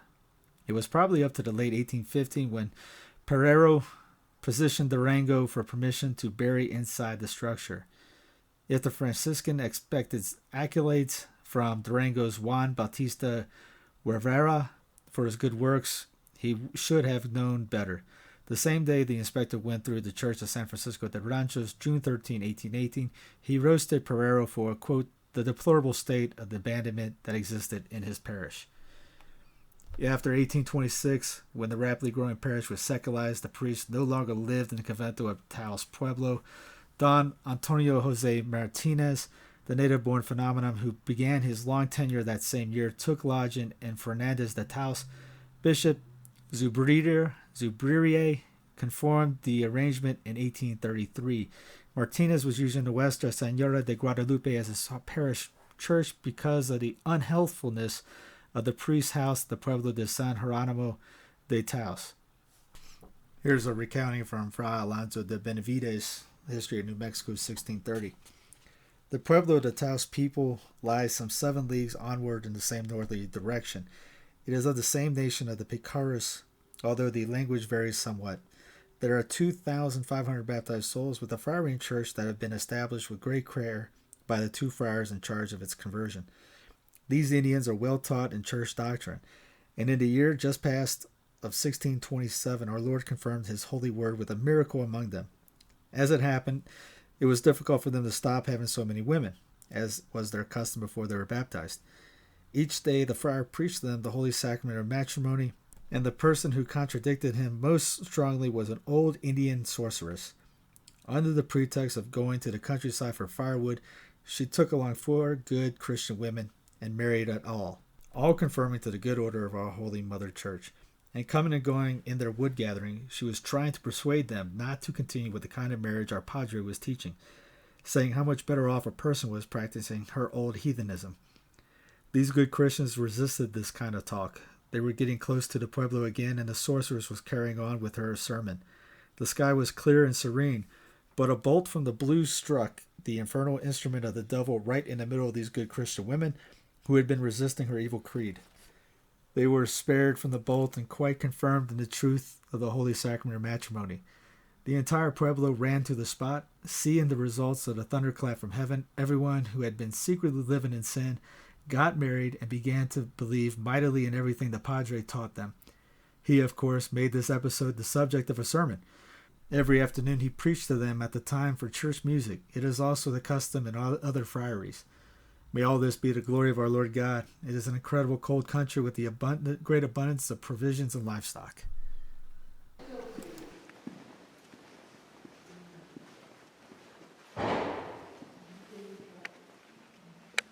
All right, we'll just go ahead and stop here. Okay. All right, as I was telling you a little while ago, our Ranchos de Taos Plaza was settled in the early 1700s, and the priests who came into the New Mexico area were Franciscans.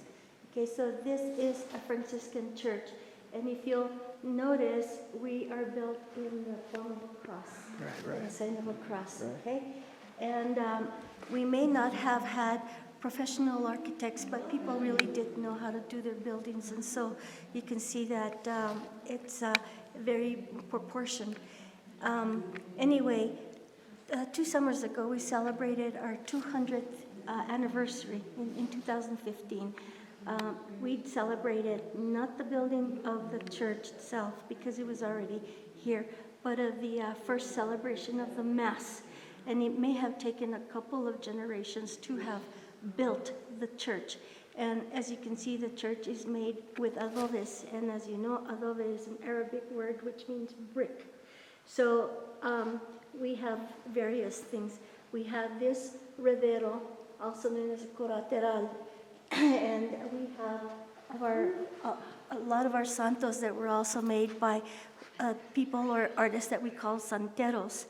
And so we did have a combination of the local community and artists working with the church. And if you look at this retablo, or this reredo, if you go to the top layer, notice that we have Brother Sun, we have the Holy Spirit, and Sister Moon. And those of you who know about St. Francis know that he was a naturalist, that he loved nature, and that he was also always personalizing nature. And so you have like Brother Sun, Sister Moon, Brother Water, Sister Earth, or Mother Earth, And so you know that St. Francis was very, very important to a lot of to people in Europe and also here in the New World. And it is the Franciscans that came into the New World and brought Christianity or Catholicism to the folks over here. And they did come with the colonizers like Juan de Oñate, who settled in the Española area, and other folks. And so if you look at this main redero colateral, notice that on the top, we have the shells, and the shells come to us from Santiago de Compostela in Spain. It represents the pilgrimage. It represents the pilgrims. You know how, and this is the time of the Crusades, you know, where the Moors were fighting the Christians. And so to traverse Europe, you know, from France through Spain to Portugal, you needed like a passport, and their passport was the shell. And so that represented the Christian people doing their pilgrimages. But it was also a utilitarian thing, which means that they were using it like to drink water, or they were using it as a utility, as a utensil. Plus, also with St. John the Baptist, the shell is also represents baptism. Okay? Yes, you agree with that? Okay, now on the top layer, we have Nuestra Señora de Dolores, Nuestra Señora de Asunción, and Nuestra Señora de Soledad. Dolores is sorrow, Our Lady of Sorrows. Soledad is Our Lady of Solitude. And here in New Mexico, it is something that is interchanged. Either way, either name is used for Our Lady or our Blessed Mother. Notice that Our Lady of Sorrows is, she is expressing her sorrow, but Our Lady of Solitude and represents the time before crucifixion, but Our Lady of Solitude represents the time after crucifixion. Okay? And then we come to this middle layer, and on the left, you have Nuestra Señora de los Remedios, or Our Lady of Healing, and in the middle, we have the crucified Christ, but it's an allegoric picture, and it's in the style of El Greco. If you notice that picture, notice that there is a whole story behind it. You have our Blessed Mother with a very sad face. We have St. John, and he's crying. You can see tears coming down. You see the Mary Magdalene, and just, you know, holding on to the foot of the cross. But if you notice also, you have the two thieves. You know that there were two thieves that were buried, that were crucified with Christ. One of them repented. So notice that he is very calm, very peaceful, very tranquil, and he's very confident that he's going to go to heaven with Christ. Whereas the other one did not. He rebelled. He probably hated his life, hated everything about what was happening. And so you can see that his body is contorted in a really painful kind of a way, because he knows that his soul is not going to be saved. But then on the other hand, you see the symbols of the crucifixion. You see the soldiers with the ladder, and you see that there's a lot of symbolism there.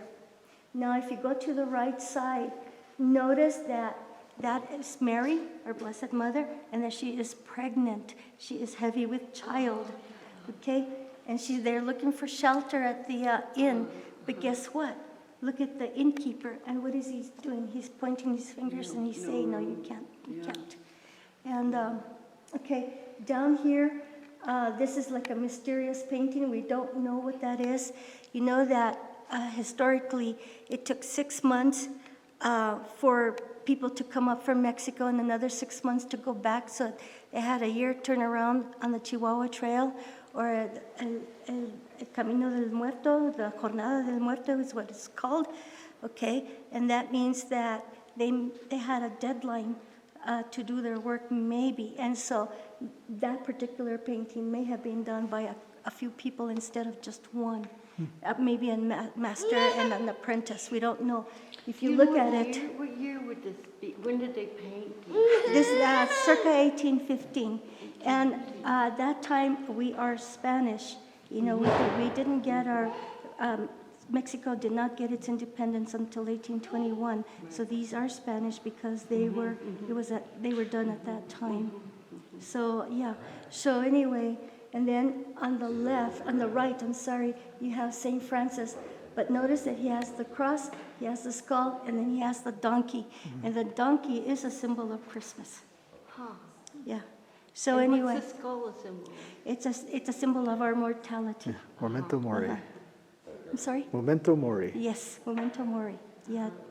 Uh-huh. A lot of saints had skulls on their desk or to remind them of death. Yeah. But, and from our point of view here in New Mexico, we don't go to Europe to visit. We don't do any of that.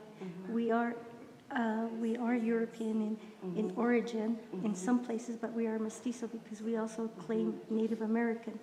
But in Europe, it is the skull or it is the bones that play a very important role because you have like in England, in England you have churches that are decorated with the human bones, and you have the catacombs that are also with bones, and so the human skeleton then becomes a sacred thing that is revered. And to us, the catacombs they were like budget cemeteries, but the Santos or the Christians were buried there originally, but afterwards they became very common with a lot of people. That was the way to bury them. And then from the bubonic plague, we get several things also. So when the Spanish came, they did introduce a lot of philosophies and a lot of things that were happening in Europe. So that is how Christianity came to us, and it came to us through the Franciscans. And then if you look up on the left, you'll notice that we have this carved. It's one single piece of lumber, and it's all carved. And what that does is it represents the court of St. Francis, which is right here, as you can see. So yes, we have a lot of influences from different cultures, but at the same time, this is our parish, and we try to And it is adobe, as I was saying. Adobe is an Arabic word which means brick. And if you notice that on the outside, we have a lot of rain damage. And so every year in June, as a parish, we get together and we repair the outside of the church, which also means, if you're to take St. Francis literally, repair my church.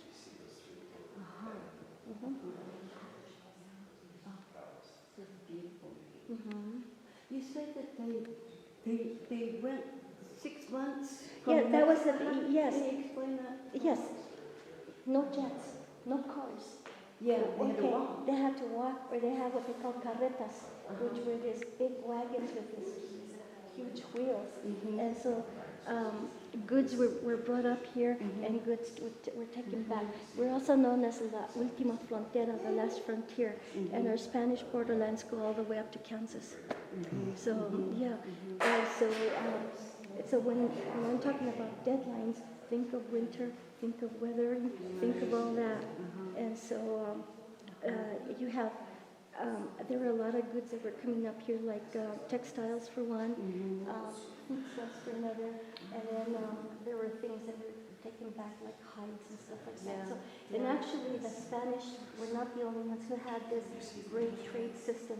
The native peoples, and you know that there's thousands of tribes all the way through the continent, and so from New York to California, through the Greenland, all the way to Tierra del Fuego, there was a lot of trading that was done.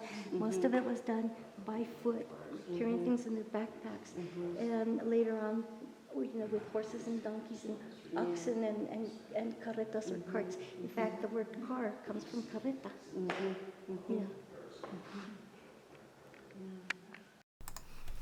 Father Juan Ramirez became the first permanent Franciscan father to live in a coma, although earlier priests had visited. He likely began the building of San Esteban de Rey Mission Church upon his arrival in 1629, but the exact dates of his construction are unknown. The huge church stands today and is an impressive work of architecture, considering that native workers had to carry all of its materials up the mountain. These materials included the church's 40-foot-long ponderosa pine vigas, or roof beams, originally hewn in the San Mateo Mountains 30 miles away. Huge amounts of earth had to be carried up the mesa simply to level the area and provide earth for the cemetery. 2 square bell towers flanked the main facade and contained bells brought from Mexico during the 1800s. A 1-story convento sat along the north side of the church and once housed living space, workrooms, and storage for the father and friars who were in residence. Many villages, including Acoma, participated in the Pueblo Rebellion of 1680. Acoma's priest Fray Lucas Maldonado and other Spaniards living in the Pueblo did not survive the rebellion, but San Esteban del Rey Mission Church remained largely unharmed. The Spanish took control of the Pueblo by 1699, and the mission was later reestablished. As in many of the pueblos of New Mexico, Catholicism and Native American spiritual practices formed a sort of synchronism which continues to this day. Returning back to Fray Alonso de Benavides' history in New Mexico 1630 on the Great Rock of Acoma. Returning from Taos back to the land of the Querez Nation and going westward for 12 leagues from Santa Ana, its last pueblo, you will come to the Great Rock of Acoma. This place has cost the lives of very many Spaniards and friendly Indians, as much due to its notched and impregnable rock as to the great courage of its inhabitants, who must number about 2,000 souls. And in this past year of 1629, God was well served. We were able to pacify them, and they now have a friar who is teaching them catechism and baptizing them. Our Lord has confirmed the truth of His holy sacrament of baptism with a miracle. Here is how it happened. A little creature only a year old was dying, literally in the throes of her last breaths, in the arms of her mother. The mother was weeping over her as though she were dead. The padre said to her that, as he had been teaching, if she loved the baby enough, she should allow her to be baptized, so that, should she die, she would still enjoy eternal glory in heaven. And although the mother was a pagan, she took the baby to the friar and asked him to baptize the child. At this, the padre said, "Well, my daughter, have faith, because this holy baptismal water is quite powerful. It can revive your child." And sprinkling it on the baby and saying the baptismal words, the marvelous thing happened. The little girl arose and was well and healthy. She fell upon her mother's breast and was cheerful and endearing to the padre, showing by her actions, since she could not yet speak, how grateful she was for the good he had done.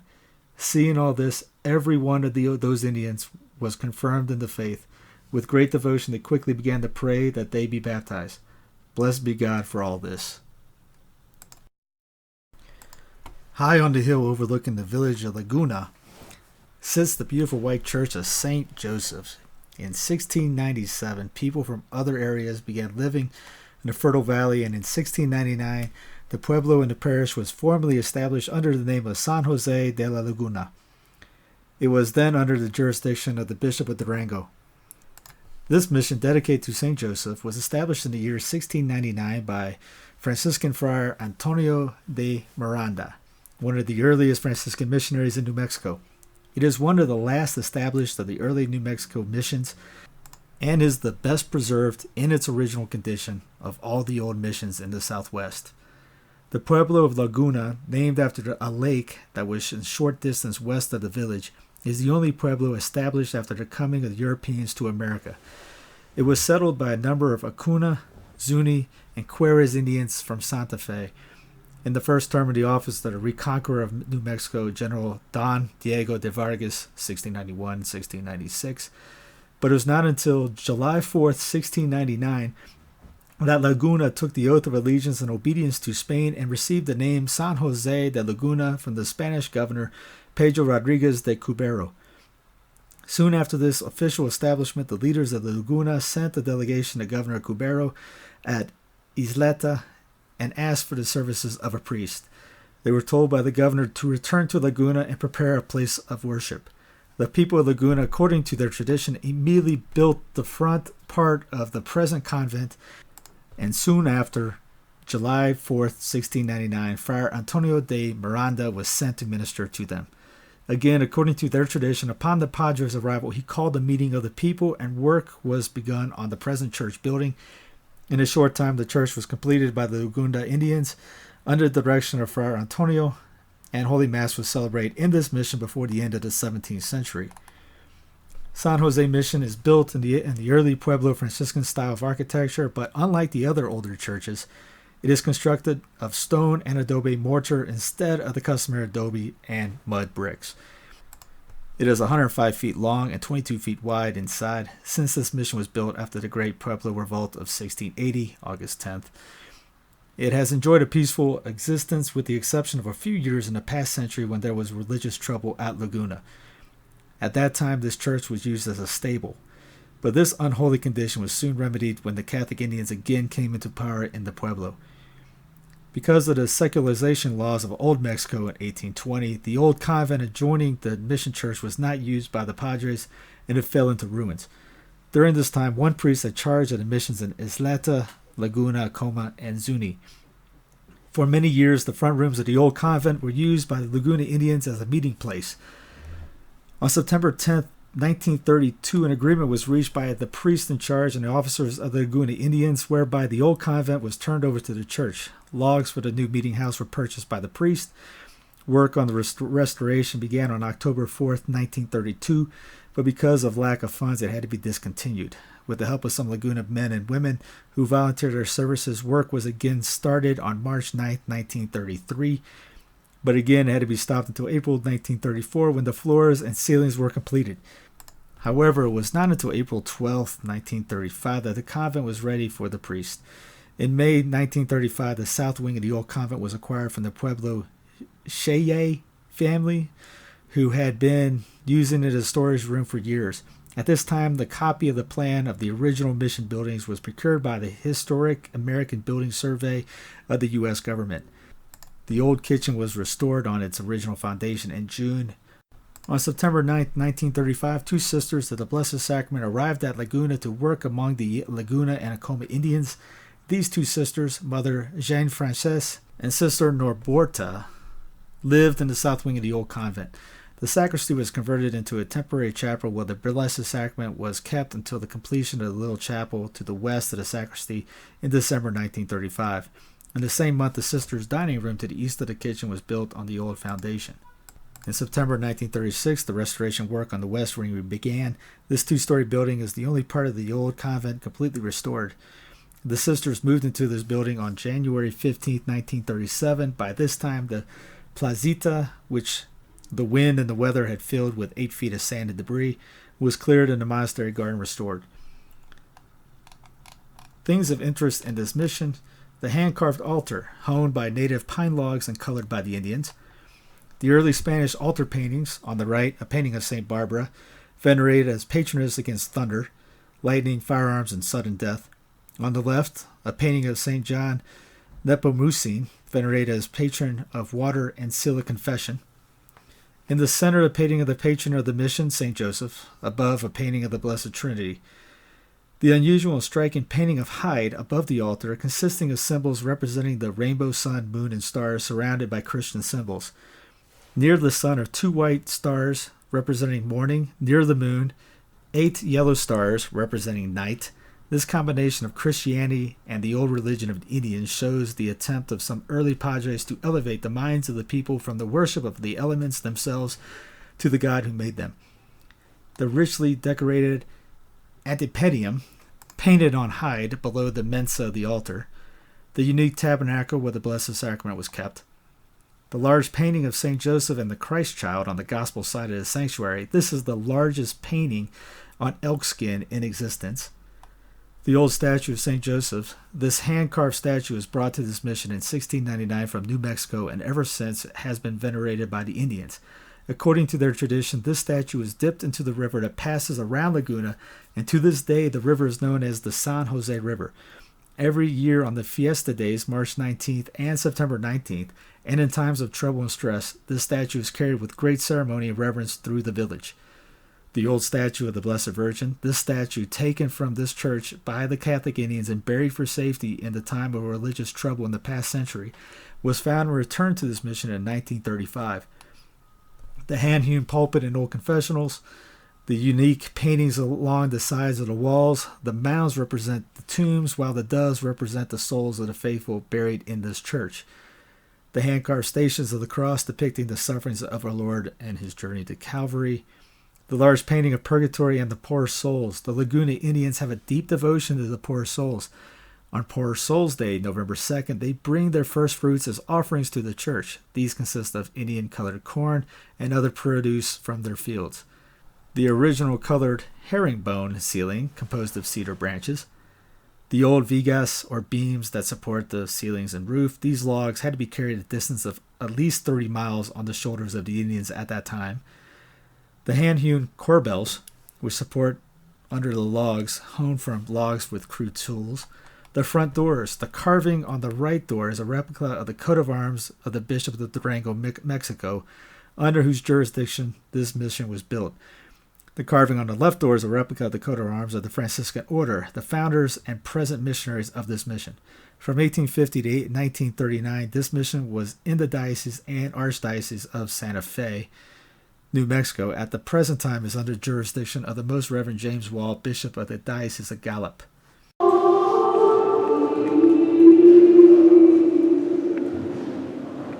Welcome to the Loretto Chapel Museum, also known as the Chapel of Our Lady of Light. In 1852, Archbishop Jean-Baptiste Lambie, the first bishop of the Diocese of Santa Fe, and who was the role model for the Catholic book entitled Death Comes to the Archbishop, called upon the Sisters of Loretto for the purpose of establishing a school for girls in Santa Fe.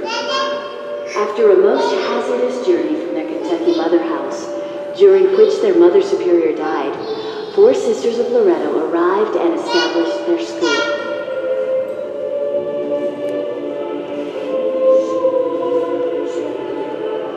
The Loretto Academy operated on this property from 1853 to 1968. This building was its chapel.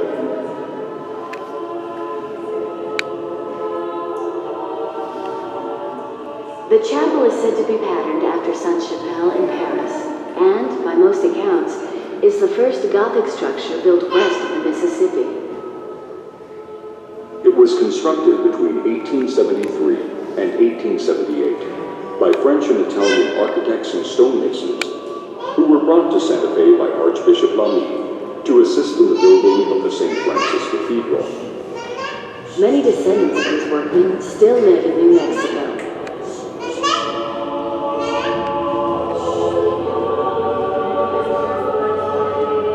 The legend of the miraculous staircase had its beginning during the construction of the chapel.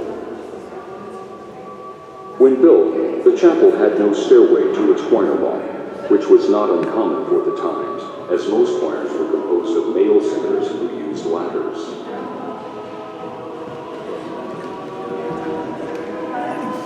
However, Loretto was the girls' school. Its teachers were nuns, and a stairway was needed. Unfortunately, due to the chapel's intimate size, a conventional stairway to the choir loft would require too much space to be taken from the seating area below.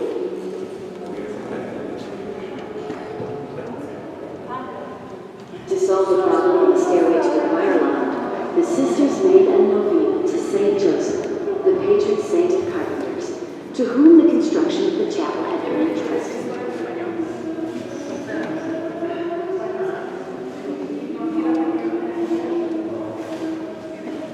On the night of Padre de in answer to the sisters' prayers, an unknown carpenter appeared and undertook the construction of the stairway.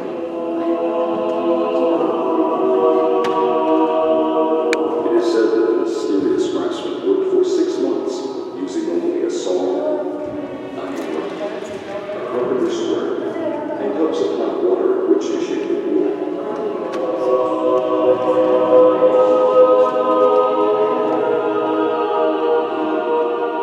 When the work was completed, the mysterious carpenter disappeared without having sought payment, nor having left any account owing for material.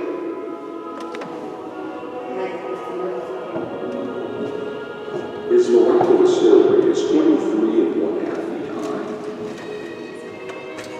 has 33 steps,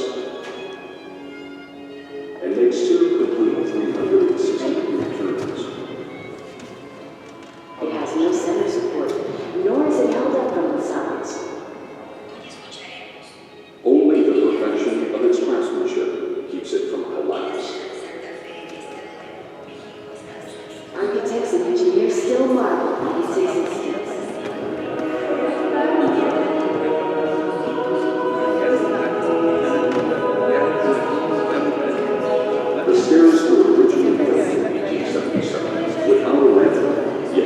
them was such a frightening experience that Santa Fe was engaged in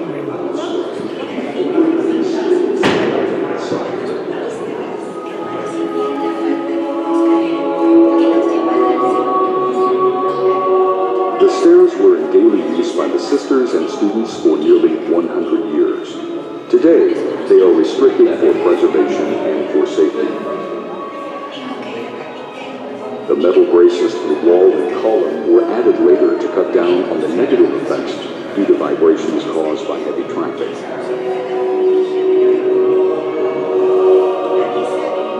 The 8 stained glass windows, which line the nave, were made in 1874 by the Atelier de Grand of Clermont-Ferrand, France.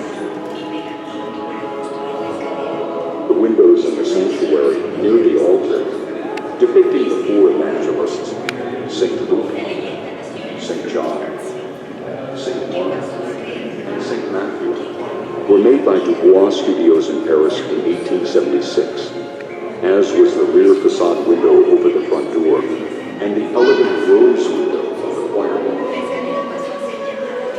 All of the windows are of the finest quality of handcrafted glass and are 19th century treasures. The altar is made of a wood and plaster composition and painted to look like marble. The stations of the cross are made of marble dust. Both the altar and the stations are from Italy.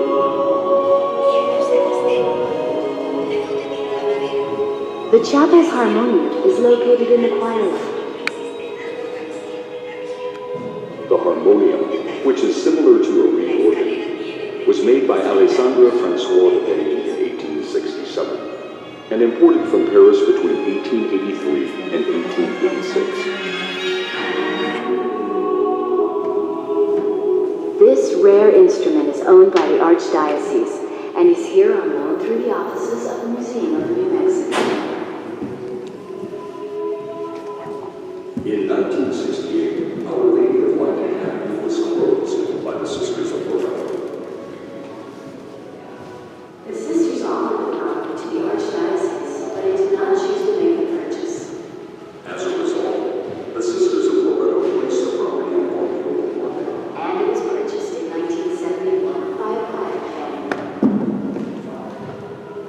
The new owners felt, and the sisters agreed, that the chapel was far too beautiful to demolish. Consequently, since the acquisition of the property, the chapel has been preserved as an historic landmark. The Holy Eucharist and sacred relics were removed from the altar before the property was purchased. And the building now stands as a Catholic museum. The chapel includes rented out amenities and maintained that are considered appropriate for the space, such as weddings, concerts, and worship services.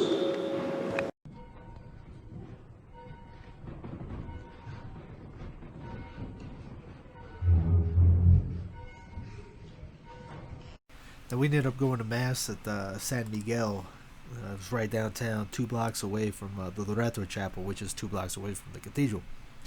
So I'm taking this straight from the San Miguel Chapel website on the history of the San Miguel Chapel.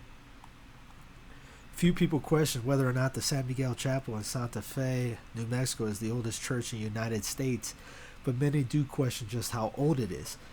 It is no easy task to shift historical fact from traditional belief. The earliest documentation we have of the existence of San Miguel Chapel is from 1628, so we know it was built sometime before then. Oral history holds that San Miguel Chapel was built around 1610, and it has been rebuilt and restored several times over the past 400 years. The original church, the Ermita de San Miguel, was built on the site of an ancient kiva of the Anocal Indians. It is believed that it was constructed by Tlaxcalan Indians who came to New Mexico from Old Mexico in 1598 with a Spanish contingent led by Don Juan Oneta. In its early years, the church served a small group of Tlaxcalan Indians, laborers, and Spanish soldiers who lived in this area on the south side of the Santa Fe River. The church was partially destroyed in 1640 at the hands of Luis de Rojas, a provincial governor who feuded with church authorities. It was reconstructed but was severely damaged again during the Pueblo Revolt of 1680. 12 years after the Pueblo Revolt drove them out, the Spanish returned to Santa Fe led by Governor General Don Diego de Vargas, who ordered the repair and restoration of San Miguel Chapel. By the end of 1710, the work was completed and a new roof was in place. In 1798, the mayor of Santa Fe helped fund major repairs and the construction of the beautiful altar screen in the front of the church. An elaborate three-tiered bell tower was erected in 1848, followed by the installation of the 780-pound San Jose bell in the tower around 1856. In 1859, Archbishop John Baptiste Lama purchased the chapel and adjacent land for the De La Salle Christian Brothers, who developed a school on the adjacent site. Repairs were initiated again in 1862 by the Christian Brothers. A wooden floor was added, as well as a communion rail and a large door at the entrance. In 1872, a strong storm struck Santa Fe and brought down the bell tower and along with it the San Jose bell, which is now on display inside the chapel. By 1887, the chapel was in serious need of repair, but with no funds available, the Christian Brothers came to a painful decision to demolish the structure. When the local community learned of its plight, many people came to the rescue. At this time, the first of the two stone buttresses were built on the front of the building to store up the adobe walls, and the interior and exterior walls were plastered.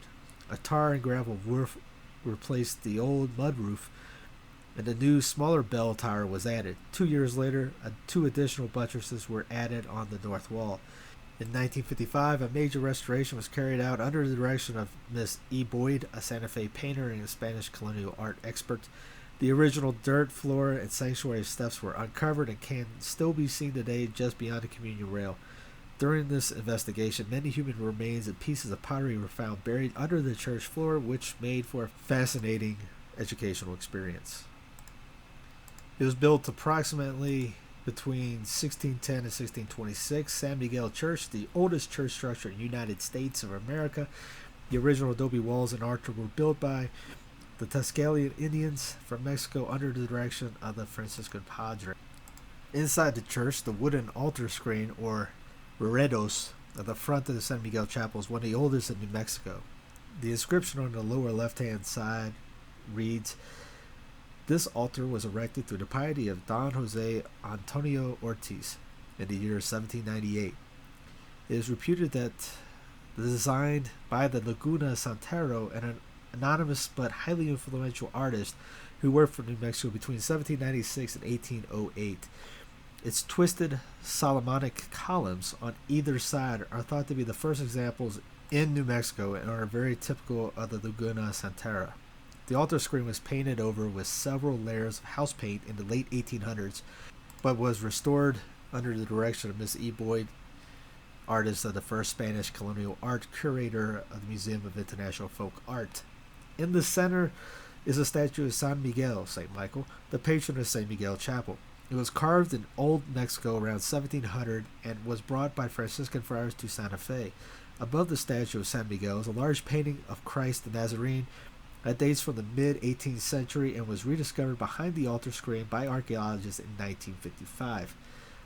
The painting of St. Michael the Archangel above it dates from 1745. The artist Bernardo Miera y Pacheco, 1713-1785, who is best known as the foremost and early cartographers in the region. Among his artistic works is the beautiful stone altar screen in Cristo Rey Church in Santa Fe. Many art historians consider him the first New Mexican Santero and a great influence in the early Santeros of the 19th century. Both of these paintings have been painted over, and extensive cleaning and artistic restoration were required to return them to their current appearance. The four oval paintings on the reredos date from the early 18th century and originated in colonial Mexico. The painting at the top left is St. Teresa of Avila. On the bottom left is St. Francis of Assisi. On the top right is St. Gertrude of Germany, and on the bottom right is St. Louis IX, King of France. To the left and right of the altar are two similar paintings of the Annunciation, both believed to be the work of one of the disciples of Bartolomé Esteban Murillo, one of the greatest 17th century Spanish artists, who exerted a large influence of Christian art in the Americas. These two paintings, as well as the 4 oval paintings, were painstakingly cleaned and artistically restored in 1955. As you turn and face the main doors at the church, the paintings on the right of the buffalo hide is of Christ on the cross. The one on the left on the deerskin is of St. John the Baptist.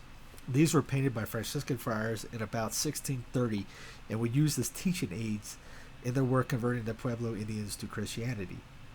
14 lovely stations of the cross lined the walls of the chapel. They were carved by the very talented Mexican artist named Ramon Roches in 1956. He spent 3 months in Santa Fe working on the project.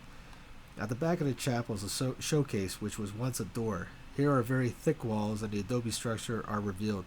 Above the showcase is a reproduction of Our Lady Guadalupe, believed to be one of the first copies from Old Mexico.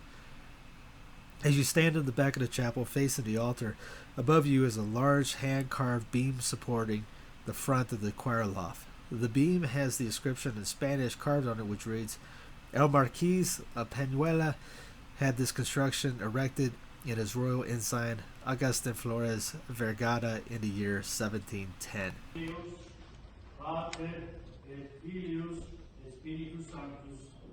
Now, in the middle of Old Albuquerque, New Mexico, you have St. Philip de Neri Parish. Now, this is coming from the website for San Felipe de Neri Parish. The original church of St. Philip de Neri was started in 1706 under the direction of Fray Manuel Moreno, a Franciscan priest who came to Albuquerque with 30 families from Bernalillo from 1706 to 1705. The church was initially named San Francisco Xavier by Don Francisco Cuervo y Valdez, who founded the city of Albuquerque and named it after the Viceroy of New Spain, the Duke of Albuquerque. Now, Albuquerque back then was named Albuquerque, A-L-B-U-R Kirky. Now it's the R's taken off, so it's now just Albuquerque. The Duke of Albuquerque ordered that the titular saint be changed to San Felipe de Neri in honor of King Philip of Spain. A written account dated 1715 chronicled a convicted criminal en route to exile in El Paso who took sanctuary in the church. By 1718, 1719, the first church was completed. It stood on the west side of the town plaza, northwest of the current basket shop. The cemetery was east of the church, and the convento rectory was to the south. During a very rainy summer of 1792, the old church collapsed. The church that now stands on the Old Town Plaza was constructed the following year. This church, in the shape of a cross, was constructed of adobe. The walls are 5 feet thick. A one-story convento for the friars was added on the east side, and the westernmost room of the structure was a sacristy. In 1817, the administration of the parish was assumed by diocesan clergy. The Franciscans were asked to leave after Mexico won its independence from Spain in 1821. One notable figure of that time was Father José Manuel Gallegos, who arrived in 1845. Father Gallegos studied in the Taos Seminary under Father Antonio José Martinez. He later became a politician and served in the Territorial Assembly and in the Territorial Council during American rule. A French priest, Father Joseph Machboff, who ended up later becoming the first bishop of the Denver Diocese, was named pastor of Albuquerque by Bishop Lamy in 1853. Around this time, San Felipe de Neri was remodeled with a new roof, altar, and pulpit. During the time of the Civil War, a sketch done by a Confederate soldier showed the two towers that had been constructed in 1861. Subsequently, the Union forces recaptured Albuquerque after the defeat of the Confederates in El Pecos. The Union Army leased the rectory of San Felipe de Neri for several years after the war. Jesuit priests from Naples, Italy came in 1867 at the invitation of Bishop Lamy. The Jesuits oversaw a major facelift to the church and adjacent buildings. In 1878, they built a school for boys on the northwest side of the church. At the same time, the land to the east was enclosed for a playground, stable, and corral. Today, the former school building is leased for use as retail shops. The two-story convent was built on the west side of the church in 1881. Sisters of Charity, who staffed the parish church, occupied the convent until the late 1970s. In 1890, the Jesuits built a portico around the inner courtyard, a second story to the rectory, a 30-foot porch, a decorated gable above the front door, and a, quote, widow's walk on the pitched roof. The church was the most elaborate building in the area and became the social center for the entire community. If you go there right now, it still seems like it's the middle of that area. San Felipe underwent renovations again in 1916. The inside was painted, a pressing tin ceiling was added, and a new wood floor was laid. In late 1965, the administration of the church rectory school and convent was returned to the clergy of the Archdiocese of Santa Fe, and after 98 years of service, the Jesuits left Old Town. Except for its tin ceiling, brick floor, and south entrance, today's church is the same structure as in 1793. In 1995-96, the roof of the rectory was restored to the original look given by the Jesuits in 1890. The new pitched tin roof has a decorated gable above the front door and the Widow's Walk. The adobe church of San Agustin is one of the two oldest surviving mission churches in New Mexico. It is a popular place to visit because the Pueblo of Islete and Mission San Agustin de Islete are located about 15 miles south of Albuquerque in the Rio Grande Valley. The Pueblo was established prior to the 1598 Spanish occupation of New Mexico. Franciscan missionaries oversaw the first Spanish missions church construction beginning in 1613. The Pueblo was burned down during the Spanish attempt to reconquer the area following the 1680 Great Pueblo Revolt. During the 18th and 19th centuries, Isleta became one of the largest and most prosperous pueblos in New Mexico and was noted for its crops and orchards. Today, the Pueblo is listed on the National Register of Historic Places. The oldest section consists of the mission and adobe buildings around the central plaza surrounded by cultivated lands. Oral histories and archaeological evidence indicate that the fertile Rio Grande Valley has had a long history of human occupation stretching back many thousands of years. More recently, in the 14th century, a group of Tiwa-speaking people moved into the area and established several communities.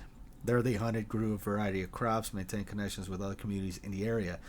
The name Isleta comes from the Spanish name for the Pueblo's location on a piece of land that projected into the Rio Grande stream, but the place's traditional name is Tuel. Coronado first noted the Pueblo around 1540 during his expedition. Later, Franciscan missionaries who arrived with Spanish colonists in New Mexico beginning in 1598 spread their ministry to Isleta Pueblo. The missionaries oversaw the construction of the church and convento of Isleta between 1613 and 1617. At that time, the mission was dedicated to San Antonio de Padua. Father Benavides, in his 1630 report, described the Tiwa province as having, quote, 15 or 16 pueblos in a district of 12 or 13 leagues, in which there are 7,000 souls breathing, all baptized. There are 2 friaries.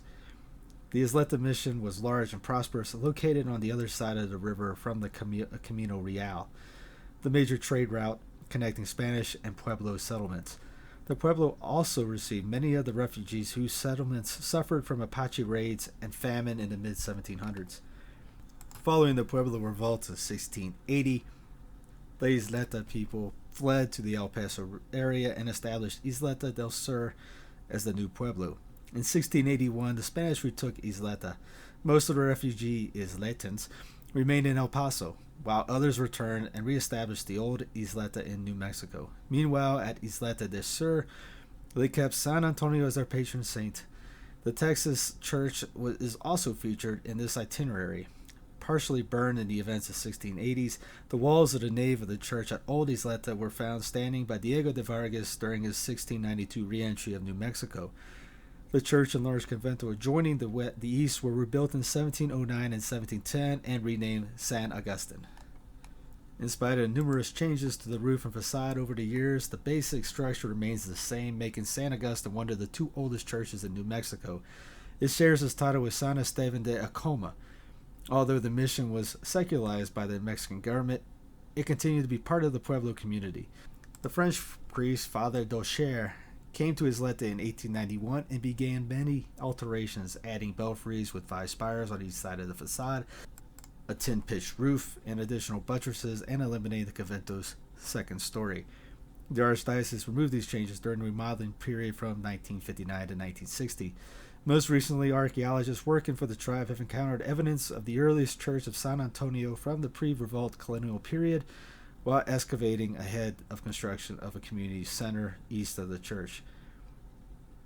The massive adobe church of San Agustin still dominates the north side of the plaza of the Pueblo de Isleta. The church is still an active parish and holds regular masses and events.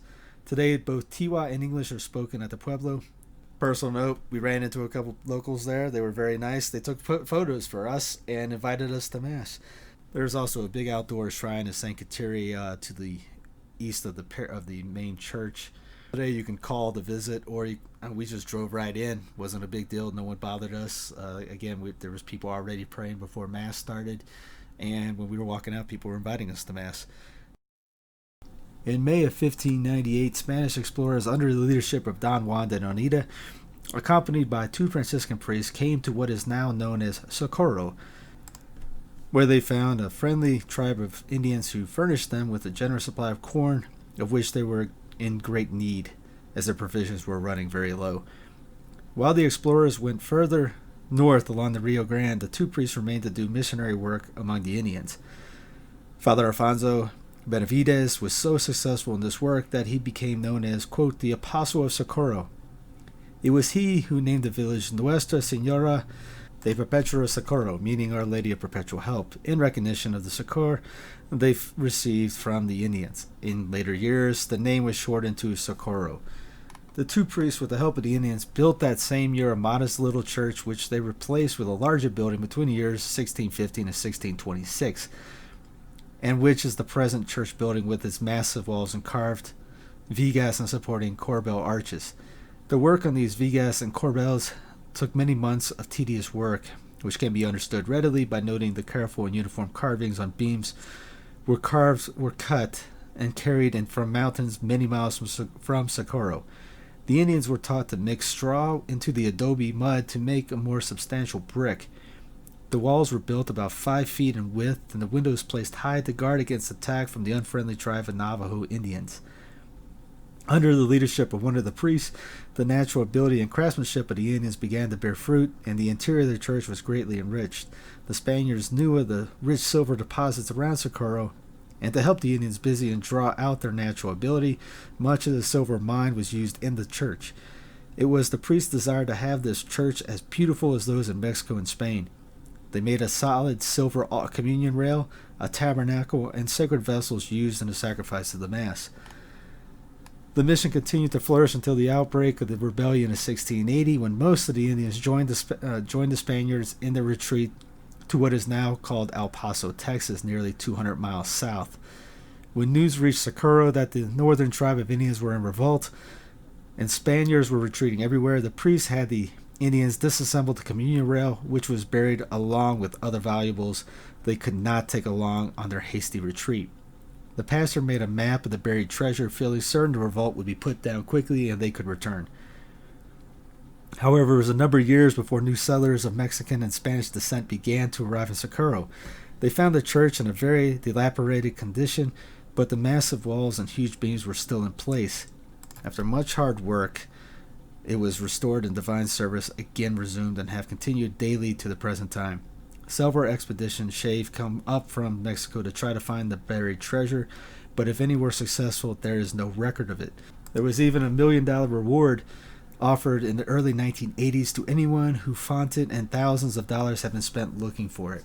According to some descendants of early settlers, during a raid by Apache Indians about the year 1800, the Indians suddenly withdrew, and one of the captured Apaches was questioned about the sudden withdrawal. He claimed they saw a man with wings and a shining sword hovering over the door of the church. Shortly after this, a petition was sent to the Bishop of Durango, Mexico, under whose jurisdiction this territory was at the time, to have the name of the church changed to San Miguel in honor of St. Michael, the angelic protector of the people. The church has gone under the name of San Miguel since about 1800. The main body of the church, which is the part built between 1615 and 1626, now seats about 250 people, although many more attended services in the early 1880s when there were no pews and the people either stood or knelt on the floor. In 1853, another wing was built into the church and thus accommodates another 150. There are 4 subfloors under the present church, under which lies the bodies of some of the prominent residents of the past. Under the sanctuary lies the bodies of 4 priests who died while serving the faithful of this historic church. In the northeast corner of the church is the burial place of General Manuel Armijo, the last governor of New Mexico under the Mexican regime. San Miguel Church is the center of the Spanish land grant. It consists of over 17,002 acres given by the King of Spain and known as the Socorro Land Grant. It was designed as being one Spanish league, 2.67 miles, north, south, east, and west of the church. All surveys within this grant are described as running from the center of the church in order to get a proper legal described. As it stood in the first decade of the 17th century, San Miguel Church was of pure Pueblo style of architecture, but in restorations made after the rebellion of 1680 and through subsequent repairs, many deviations have been made from the Pueblo style. In the Salinas Basin of central New Mexico, the Pueblo and mission ruins of Gran Quivira, or San Buenaventura de las Humanas, present an impressive physical record of the successes and trials of the people who once called that place home. The region has a long history of human occupation, and the large pueblos attracted the Spanish while they first arrived to colonize what is now today New Mexico. During the early period of Spanish colonization in New Mexico, Franciscan missionaries undertook the conversion of the Salinas pueblos. 3 of the missions established at that time are now included in Salinas Pueblo Missions National Monument administered by the National Park Service. Gran Quivira, which is San Buenaventura de las Humanas, and San Isidoro at the Pueblo de las Humanas. La Purísima Concepción de Guarari, and San Gregorio de Abo. In 1629, under Spanish rule, these missions were part of the Jurisdicción de las Salinas that bordered the nearby Silent Flats. Severe drought and famine in the 1670s led the Temporo-speaking people of Las Salinas and the Spanish priests to leave the pueblos and missions and seek refuge in other settlements. Present-day visitors can explore what remains of the large pueblo and the mission churches of Gran Quivira, San Buenaventura de las Humanas, and San Isidoro, as well as the other missions at Salinas Pueblo Missions National Monument. In 1598, while exploring the territory he claimed for Spain, Don Juan de Onita arrived at Las Humanas and administered an oath of obedience and vassalage to the Hermano Indians. Years later, missionary activities at Las Hermanas began in earnest, and around 1626 the pueblo was designated as a Visita of San Gregorio de Abo mission. By 1629, Las Hermanas had its own resident priest, Fray Francisco de Latrado, who began construction of the first permanent mission at Gran Quivira. Latrado was moved in 1631, and Fray Francisco de Acavado took control and completed construction of Iglesia de San Isidoro in 1635. In 1659, Fra Diego de Santander was permanently assigned to Gran Quivira, after which construction on the new church San Bonaventura began. The churches of the community were built out of blue-gray local limestone and held together with caliche-based mortar. Trouble followed as the fight between Spanish civil and ecclesiastical authorities over who among the Spanish had the right to direct the labor of the Indians exacerbated the tensions that had long been mounting. Governors sought native labor to increase their personal wealth while undermining the authority of the priests among the Indians. Secular authorities captured Apaches for use of slave labor or for sale to the northern areas of New Spain, causing retaliatory attacks by the Apaches on the missions, which were more vulnerable and located in outlying areas like Las Humanas. By the late 1660s, amidst this turmoil, Hermano inhabitants also found themselves in a grip of drought and famine, surviving only on food brought into the Salinas Basin from other settlements. Persistent drought plagued the area, eventually leading to the starvation deaths in 1668 of many Hermano Indians. In September 1670, Apaches raided Las Hermanas and destroyed the mission and the pueblo, leaving 11 dead and taking 30 inhabitants as captives. By 1672, disease, famine, drought, and Apache attacks led to a decision to move somewhere safer, and the pueblo and the churches were abandoned and left to the elements. The pueblo remained vacant for over 100 years until a new wave of explorers rediscovered the imposing ruins of the mission and pueblo mounds. In 1773 to 1774, John Peyton, a Virginian traveling up the Rio Grande Valley, found his way to the east side of the mountains, and left one of the first descriptions of Gran Quivira after the residents had left. The site fascinated early American travelers such as James W. Abbott in 1846 and Major James Henry Carleton in 1853, who would also visit the site and leave descriptions and views of the ruins complex. In 1883, archaeological studies began with Adolf Bandelier, who described, photographed, and mapped the ruins. President Taft established Gran Quivira National Monument on November 1st, 1909, to preserve, quote, one of the largest and most important of the early Spanish church ruins, as well as, quote, numerous Indian Pueblo ruins in its vicinity. So on our way to San Lorenzo mission, we decided to take the back roads up to it and decided to make a right-hand turn. I mean, nothing's an accident. But we decided to turn right. It said the historic route. Well, we took it. It ran right into El Sanctuario de Chamayo, which I was planning on going. Everyone told us to go. I thought it was something totally different because of my ignorance. I had no idea what we were doing. So we accidentally stumbled upon it, which was, I told my wife, oh, here's the sanctuary everyone's been telling us about. So we dove in. We were just open. I mean, literally, I think it was 9:01 when we pulled in. I think it opened at 9. And we parked in the back part and then walked through. So we went from the back to the front instead of the regular area, which like I said, I had no idea. So anyway, here's a little background on El Sanctuario de Chamayo. It was a small shrine located in the Sangre de Cristo Mountains of Chamayo, New Mexico. Has been a place of worship since before its construction in 1813. For generations, American Indians, Hispanics, and other people of faith have traveled to the site of El Sanctuario to ask for healing for themselves and others, and to offer prayers of petition and of thanksgiving for favors received. Following a long tradition of miraculous shrines, El Sanctuario is now one of the most important Catholic pilgrimage centers in the United States and one of the most beautiful examples of Spanish colonial architecture in New Mexico. Today, El Sanctuario de Chamayo is known as Lourdes of America. It attracts over 300,000 pilgrims all over the Southwest and elsewhere each year. Thousands of pilgrims walk to El Sanctuario from Santa Fe and other starting points during Holy Week. The Pueblo Indians have inhabited the Chamayo area since the 12th century, long before the initial Spanish conquest of New Mexico. When they arrived, the Spanish committed to converting the natives to Christianity, which became a major point of friction between the Catholic Church and the American Indians. In 1680, the Pueblo Indian Revolt temporarily ended Spanish commitment to the region. The Tiwa Indians named Chamayo as Chimayo, as after one of the 4 sacred hills above the valley, which lies directly behind El Sanctuario de Chamayo. The Pueblo Indians believed that they shared the land with supernatural beings. The natives thought the healing spirits were to be found in a form of hot springs, which ultimately dried up, leaving the healing earth.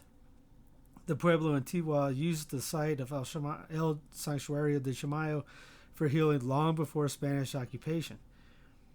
In 1693, led by Diego de Vargas, the Spanish returned to reconquer New Mexico. The Spanish regained control of the area, creating a perpetual flow of Spanish and Mexican settlers to northern New Mexico. The returning and newly arrived Hispanic families dispersed along the Santa Cruz River and in the village of El Potrero, the future site of the shrine.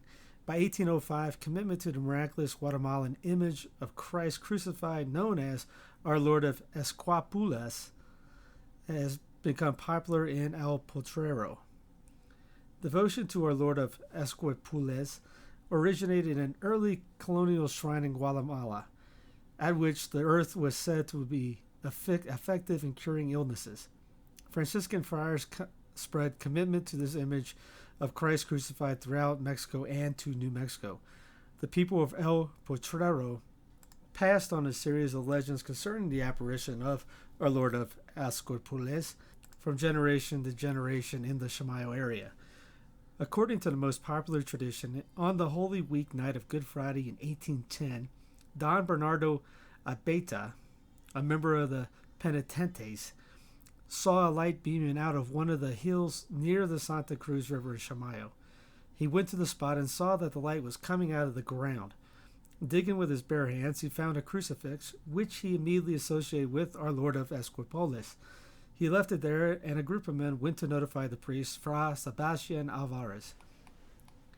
The priest set out for Chamayo and carried the crucifix back to his church in Santa Cruz, placing it in the niche of the main altar. The next morning, the crucifix was gone and found in its original location in Chamayo.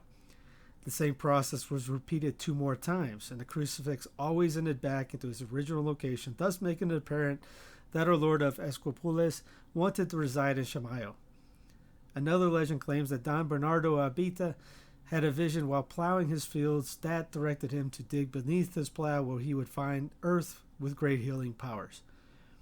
In 1813, on behalf of the residents of El Potrero, Abeta petitioned the priest for permission to build a chapel dedicated to Our Lord of Esquipulas, on which the people believed to be the site of the miraculous crucifix or earth with healing powers. The miraculous healings grew so numerous it required replacing the chapel with a larger current shrine in 1816.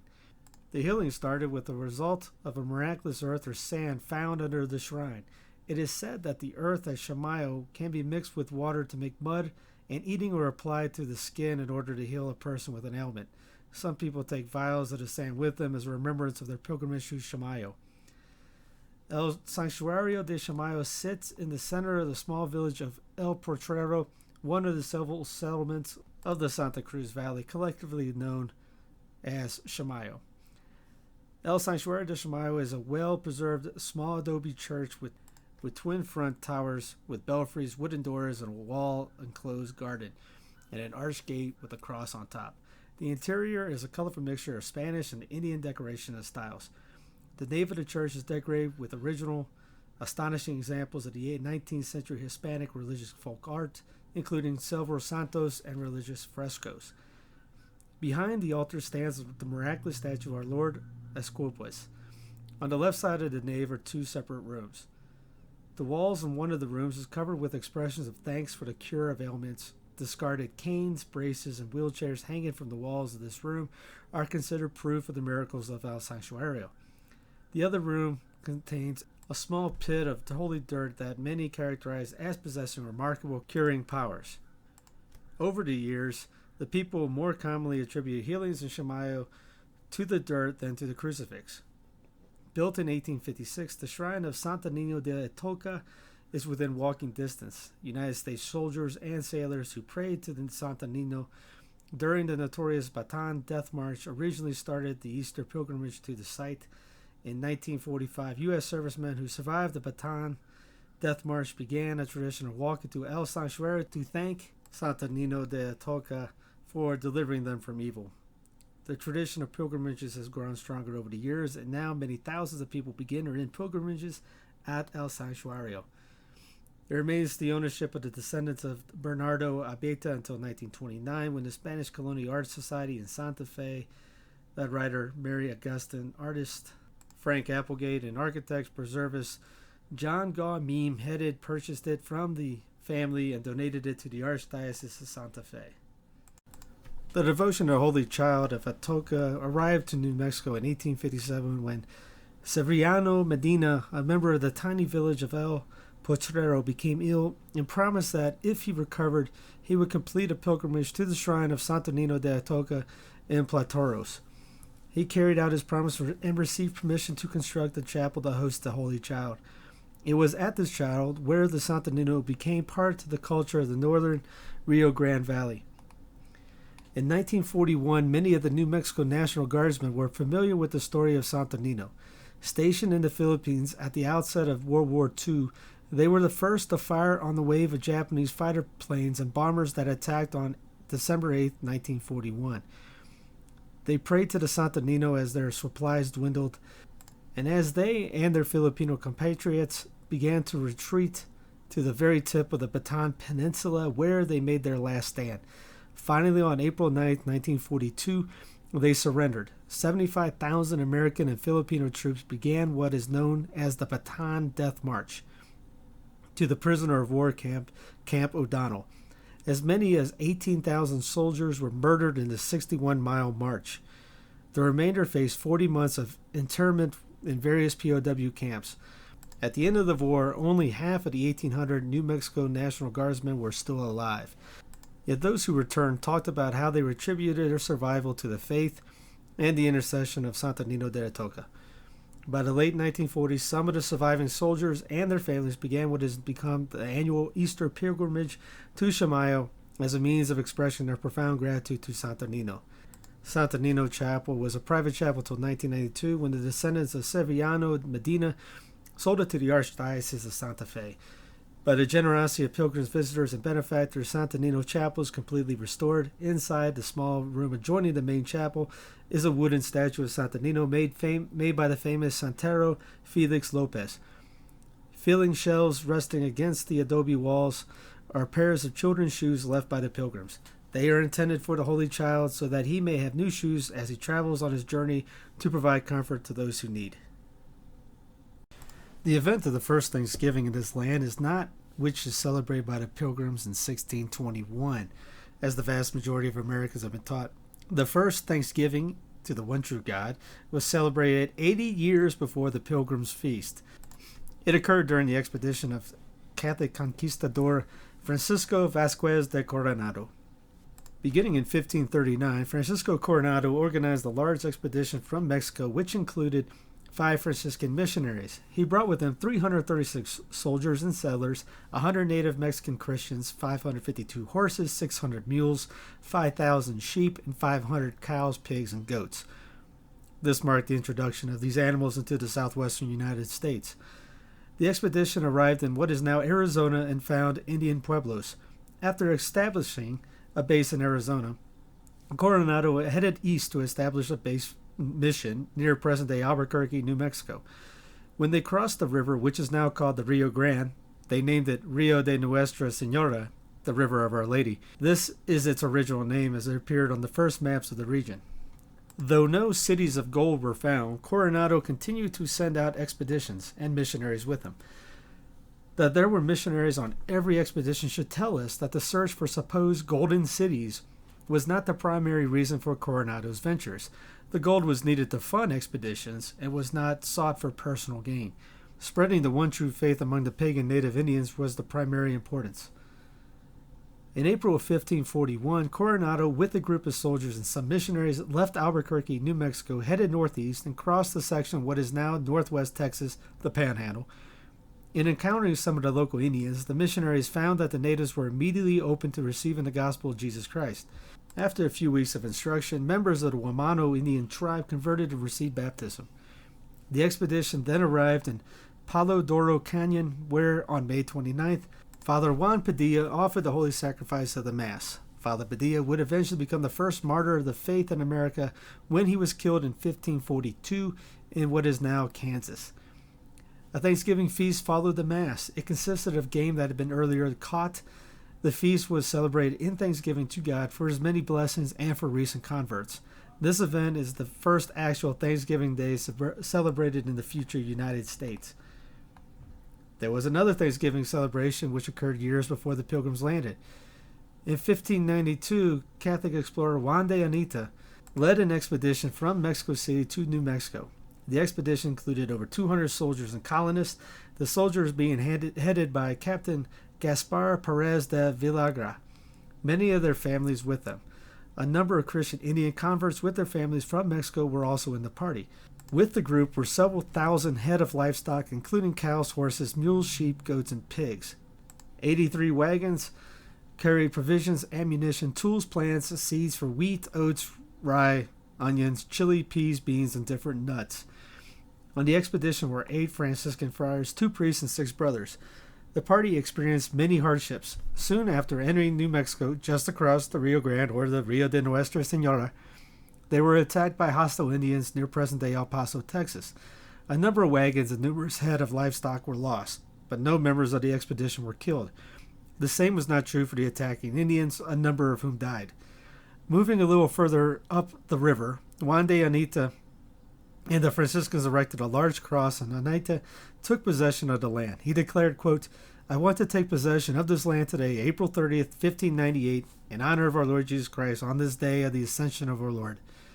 Immediately afterward, a high mass was offered in thanksgiving. Then the entire group gathered for a banquet of thanksgiving to God for protecting them and for allowing them to arrive at a place after so many hardships along the way. The festive meal consisted of fish, game, fruits, and vegetables. After this Thanksgiving banquet, the expedition headed further up along the river and by June had established the mission town of San Juan, which is still populated to this day. Though there was a Thanksgiving feast celebrated in 1541, as we saw earlier, it was never commemorated afterwards. In contrast, for some years after the Thanksgiving feast of 1598, a feast was celebrated by the Spanish and Christian Indians of New Mexico in thanks to the true God for bringing them through many hardships and for his blessings. Today, this Thanksgiving feast is commemorated in San Juan on the 30th day of April every year. The oldest statue of the Blessed Virgin Mary in the United States, to whom a constant public devotion has been maintained, is a yard-high, wood-carved statue in the Cathedral of Santa Fe in New Mexico. She is called Our Lady of the Rosary, La Conquistadora, a notable title with much significance for our own times. Why is there little known of this image in the first shrine of the present United States to honor Mary, who was later to become the patroness of the entire continent? The answer perhaps lies in the fact that it is the English who became the almost exclusive recorders of the history of the United States. The history books in both the Catholic and secular schools of the 20th century began with the story of the Mayflower, the Pilgrims, the early New England settlements. We have, one may say, a Protestant version of the colonization of America. Until recently, it was tantamount to historical heresy to claim that American history began in depth prior to 1607. And I'm taking this straight from Marian Therese Horvat, PhD's article on La Conquistadora, our country's oldest Madonna.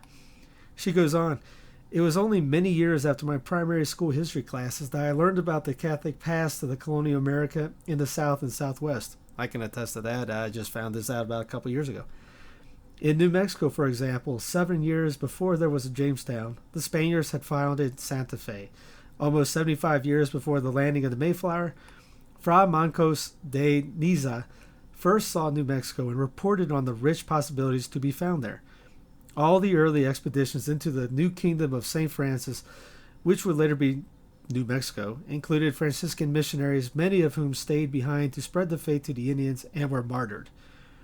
I am sure the future will see the writing of the American Catholic history book that duly recognizes its Spanish and Catholic roots, and in that history there will surely be a place for the story I will tell here.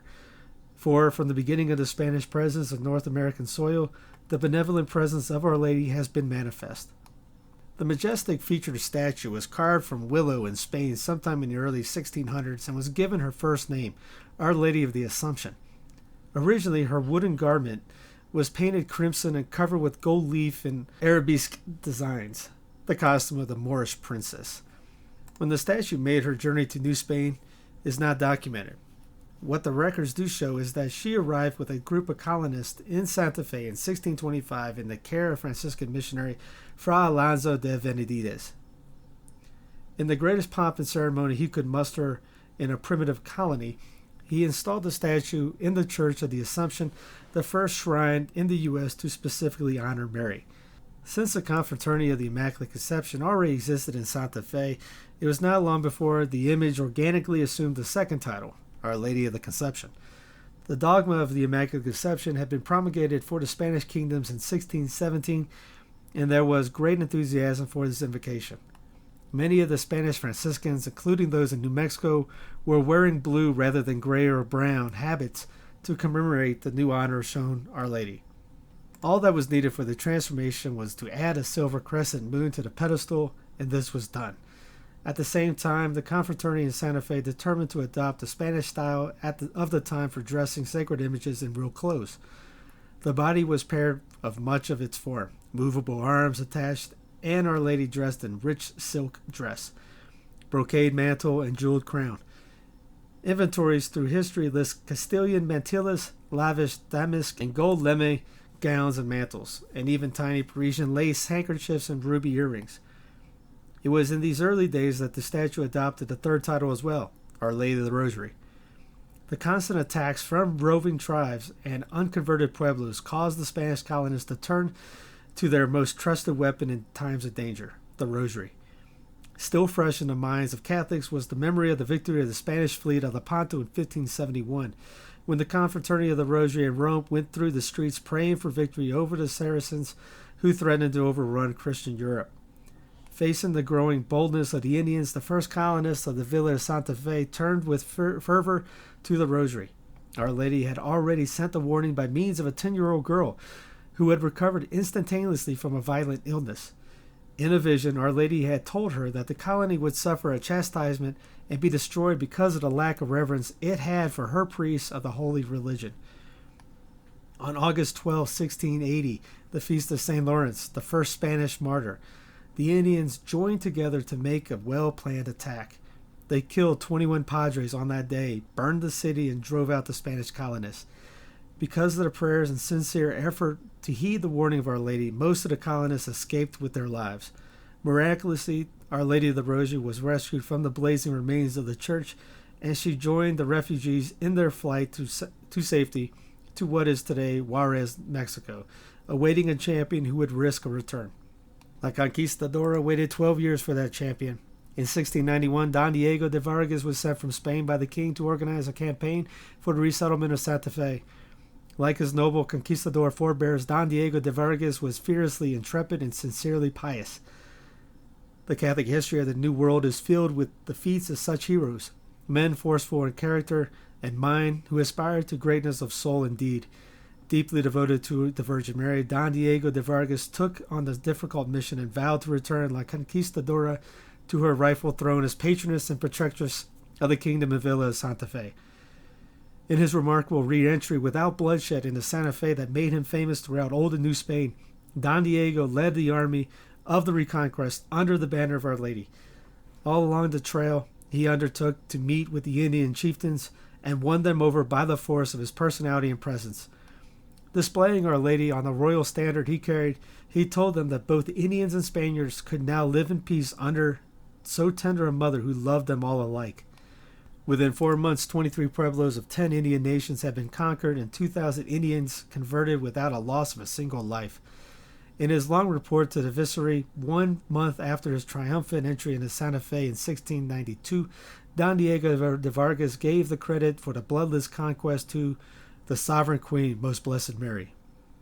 He said, quote, "Now it is my wish that the church should be built first and foremost, and that in it, before all else, the patroness of the said kingdom and village should be set up, her title being La Conquistadora, Our Lady of the Conquest." The statue has taken on its final and most enduring title, devoutly bestowed by Our Lady's champion Don Diego de Vargas.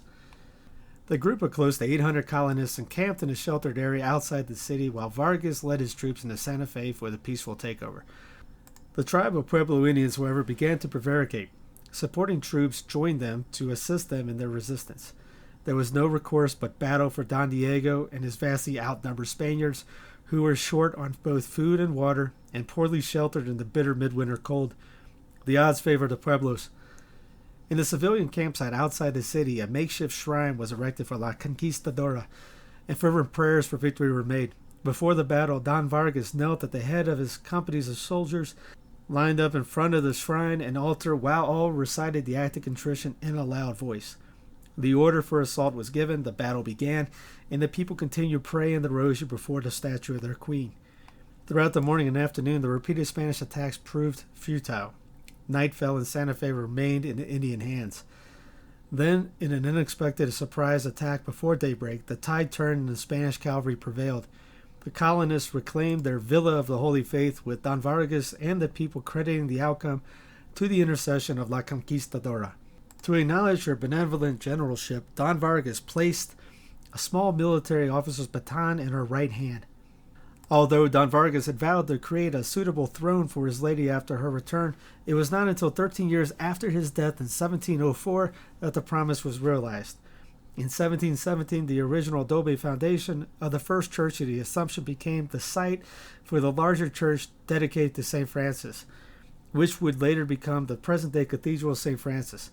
La Conquistadora left her makeshift chapel and was enthroned in the special Lady Chapel, where she can be venerated to this day. Another desire of Don Vargas was carried out 8 years after his death by one of his captains, Lieutenant Paez Hurtado, who influenced city officials to draft a proclamation for an annual celebration commemorating the peaceful 1692 resettlement. In 1712, proclamation established the first Fiesta de Santa Fe to be celebrated by the whole city with a mass, vespers, and a sermon. It was not long before the people began to take the statue out in procession from its chapel in the Church of St. Francis to the site outside the city where the colonists had encamped before moving to Santa Fe. There, under the Ramada or shrine or bows, La Conquistadora was enthroned for 9 days in June with a mass said every day during the novena. Another procession brought the image back home to St. Francis Church until the following year. Today, enshrined in the Ladies' Chapel of the Cathedral of St. Francis, she is still cherished and feted with an annual festival by the people of the city and region. A procession still carries her to the old campsite, where today stands the chapel known as the Rosario, built in 1806 to replace the temporary shelter of cottonwood and juniper branches erected annually for her novena. With the passing of time, devotion to the Queen and Patroness of the royal city of Santa Fe has never ceased. Small groups of pilgrims filter in and out to venerate the country's oldest Madonna. In 1954, Our Lady of the Rosary, La Conquistadora, was crowned by Cardinal Francis Spellman, and in 1960 she received a papal coronation during ceremonies honoring the 350th anniversary of the founding of Santa Fe.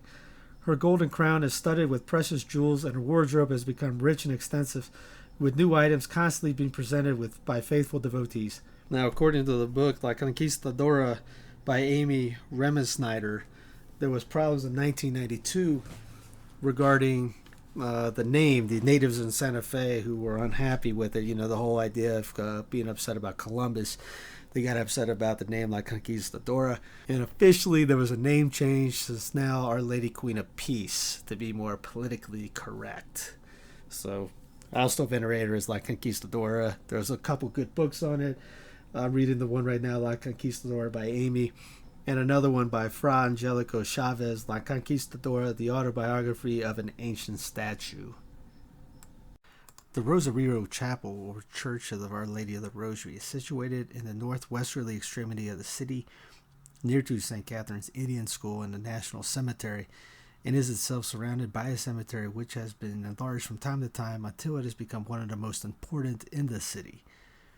The chapel itself is a plain building of adobe, with no ornamentation on the exterior and comparatively little inside. The notable features in the interior are the large painting of Our Lady of Guadalupe and a smaller picture of the Holy Family.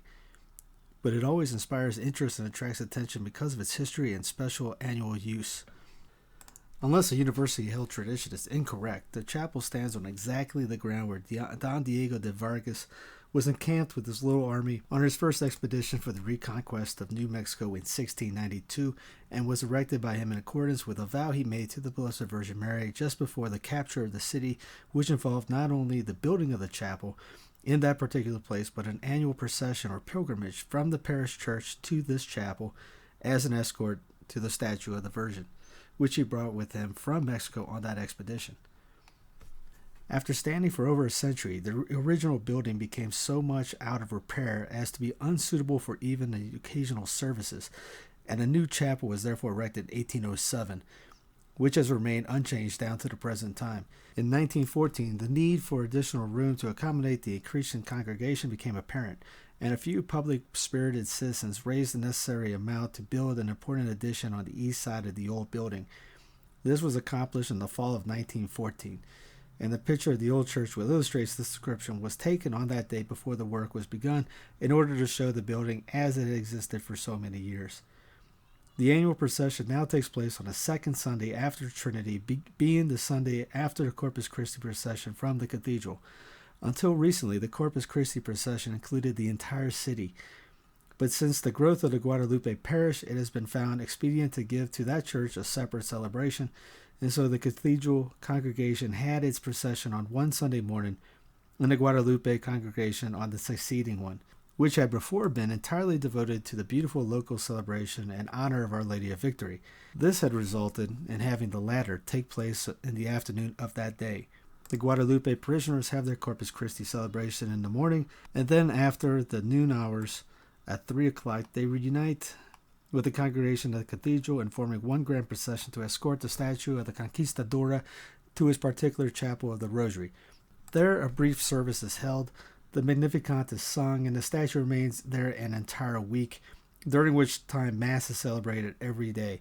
It is then escorted back to the cathedral by a similar procession, there to remain until the recurring festival in the next year. The tradition connected with the building and use of the chapel in the annual procession, which brings it into a special prominence every spring, is set forth by the Very Reverend James H. De Forty, the pastor of the Church of Our Lady of Guadalupe, in his book entitled Historical Sketches of the Catholic Church in New Mexico, published in 1887, in the following form, which we copy as being the most authoritative statement on this subject. Father De Forty says, quote, Vargas carried everywhere with him the statue of the Blessed Virgin Mary, and wherever he stopped, a little sanctuary was built, and devotions were offered by the army. We may meet yet several of these places, called by the people Los Palacios, among others, one near Agua Fria, 5 miles west of Santa Fe. He entered the city by a road called El Camino de Vargas, and stood with his troops near the church of Our Lady of Guadalupe. Thence, crossing the Rio Santa Fe at the place still called Puente de Vargas, he went to the very spot where now stands the chapel of Our Lady of the Rosary, and there he erected a palaccio. On the next day, September 13th, Vargas with his small troop attacked the Indians, who were centered on the waste, which now the beautiful plaza of Santa Fe. They had fortified themselves and were reinforced by the neighboring pueblos to a number of 10,000. The battle raged from 4 in the morning until nightfall, without apparent result. Then Vargas, in the name of his troops, on their bended knees before the statue of Mary, made a solemn vow that they would take the city. Every year, that same statue should be brought into the solemn procession from the principal church in the city to the spot where they are now camping, where he should build a sanctuary, and there be left for 9 days, the people flocking to the chapel to thank Mary for this victory, attributed to her. On the dawn of day the next morning, he attacked the fortified Indians and drove them from the plaza. At 8 o'clock, they retired upon the Loma, north of the city, where he attacked them, and by noon not an Indian was seen in the neighborhood. Quote, faithful to his promise, Vargas built the sanctuary of Our Lady of the Rosary, and the fulfillment of his vow commenced then, still continues every year on the Sunday after the octave or Corpus Christi, by carrying what is most probably the identical statue possessed by Vargas and called by people in the West as Señora de la Victoria, Our Lady of Victory, in great pomp, with music and pious chanting from the Cathedral of St. Francis to the Chapel of the Rosary, and for 9 days Mass is chanted there, all the people making daily pilgrimages and thanksgiving for the favor received. It is also called La Conquistadora. There seems very little doubt, but it is Vargas' statue. It was somewhat repaired a few years ago, and the repairs have spoiled the natural beauty of her face, for it is of fine execution. The church built in haste by Vargas fell into a ruinous state, and the one standing there now was commenced over the 1 year in 1807 and solemnly blessed in 1808. End quote. Matters of tradition can scarcely be expressed to possess strictly historical accuracy, and in the course of years, dates which depend on human memory are likely to become uncertain, so it is not surprising that there are doubts as to the entire correctness of the foundation of the annual procession as stated by Father De Forty. Honorable Reed, in his Illustrated History of New Mexico, after quoting at length from the De Vargas narrative published in 1693, says, in a note on page 293, that the narrative therein will set at rest the erroneous story that De Vargas fought a terrible battle and taken possession of Santa Fe in 1692, and that the Rosario Chapel commemorated this victory, and he adds, quote, as to the Rosario Chapel commemorating any such event, there is no authority for such an assertion. On the other hand, it is difficult to conceive how a custom and tradition involving the whole community should have originated without some foundation. It is interesting to note in this connection that De Vargas himself speaks more than once in official documents of the statue of the Virgin which he brought with him in this expedition, and of the propriety of providing it with a suitable home. Thus, in a narrative of his visit to examine the condition of San Miguel Chapel, given in full in a chapter of the venerable edifice, he tells of his appeal to the politeness and gallantry of the Indians, whom he was urging to repair the building by saying that if a lady came to visit them, they would be obliged to furnish her with a house, and that they should not consider it laborious to build a house for, quote, our Virgin Lady who is enclosed in a wagon. And it is still more interesting that he calls her Our Lady of the Conquest, in speaking of the urgency to having a church building in which she, quote, may have a becoming place.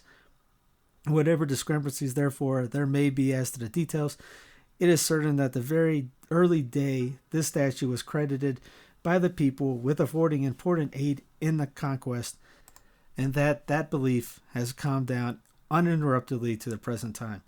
There is another mention of this statue by de Vargas which is little known, but which uses the same title and shows a very high regard and respect that he had for it.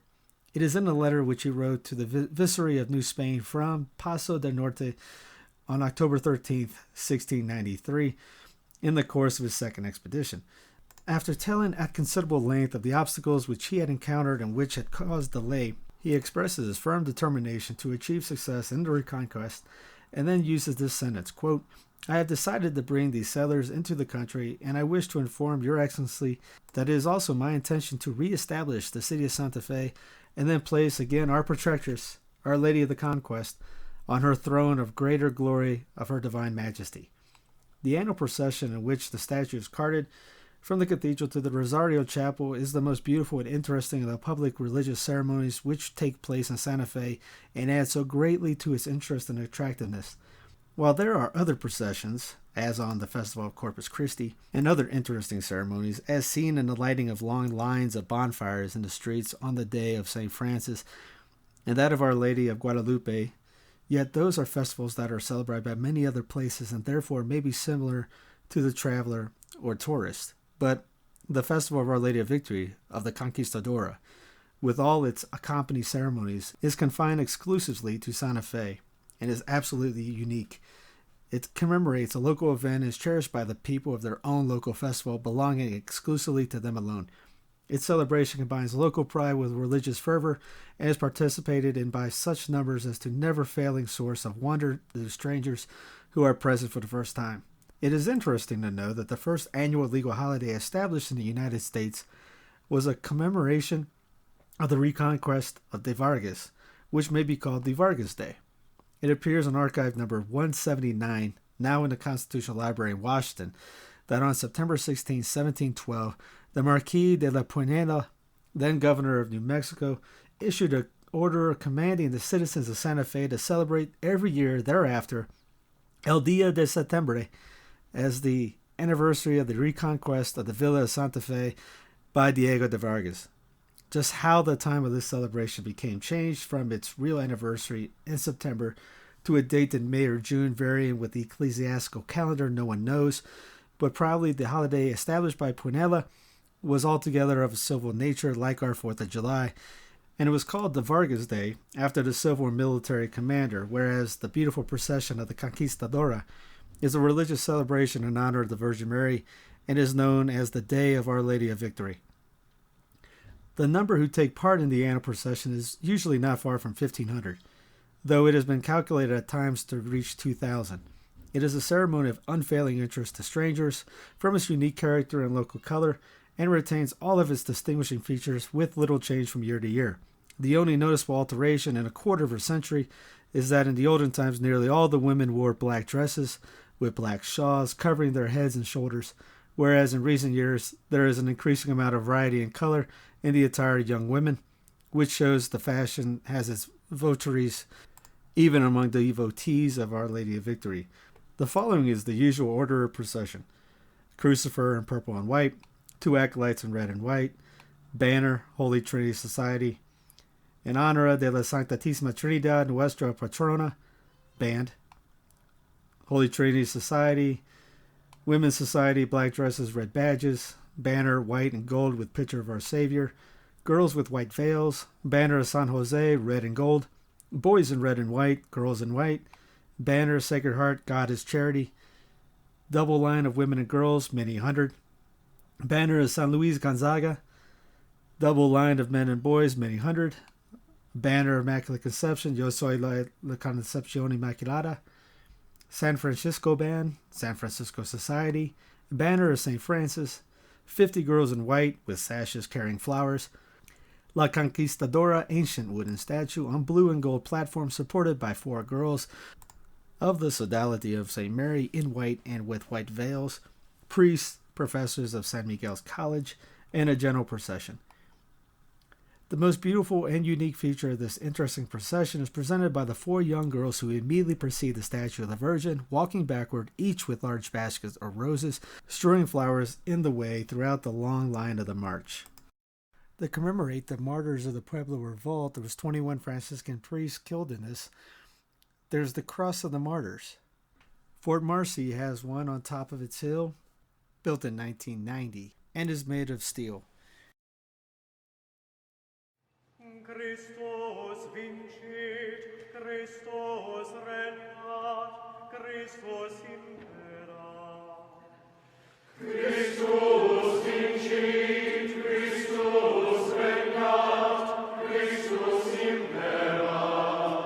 Exaudi Christe, exaudi Christe, et edicto sumo pontifici, in unum populos doctrina congreganti caritate, pastori gratia, gregi obsequentia.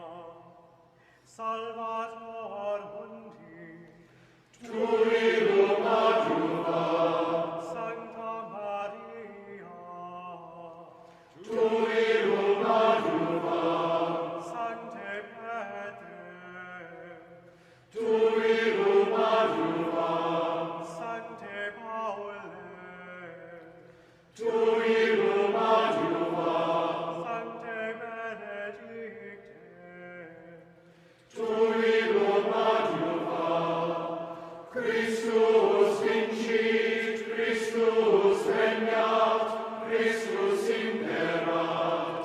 Rex regno, Rex noster, spes nostra, gloria nostra, exaudi Christe, exaudi Christe, magistratibus et omnibus concebibus, nobis cum orantibus, cordis veracies, votorum effectus, auxilium Christianorum, tuilus adjuva, Sancte Michael, tuilus adjuva, Sancte Benedicte, tuilus adjuva, Christus vincit, Christus regnat, Christus imperat. Ipsis ali imperium, lauselio vilatio, per infinita secula seculorum. Amen. Tempora bona habea, tempora bona habea, redemptis sanguine Christi, felicite,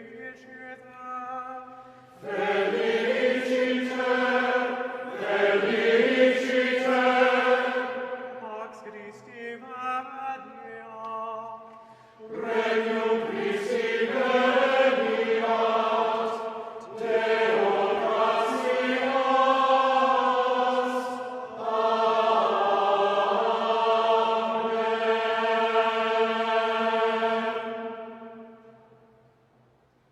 But the original was made in 1920, situated just north of town, west of the Old Tiles Highway, off the Paseo de la Cuma.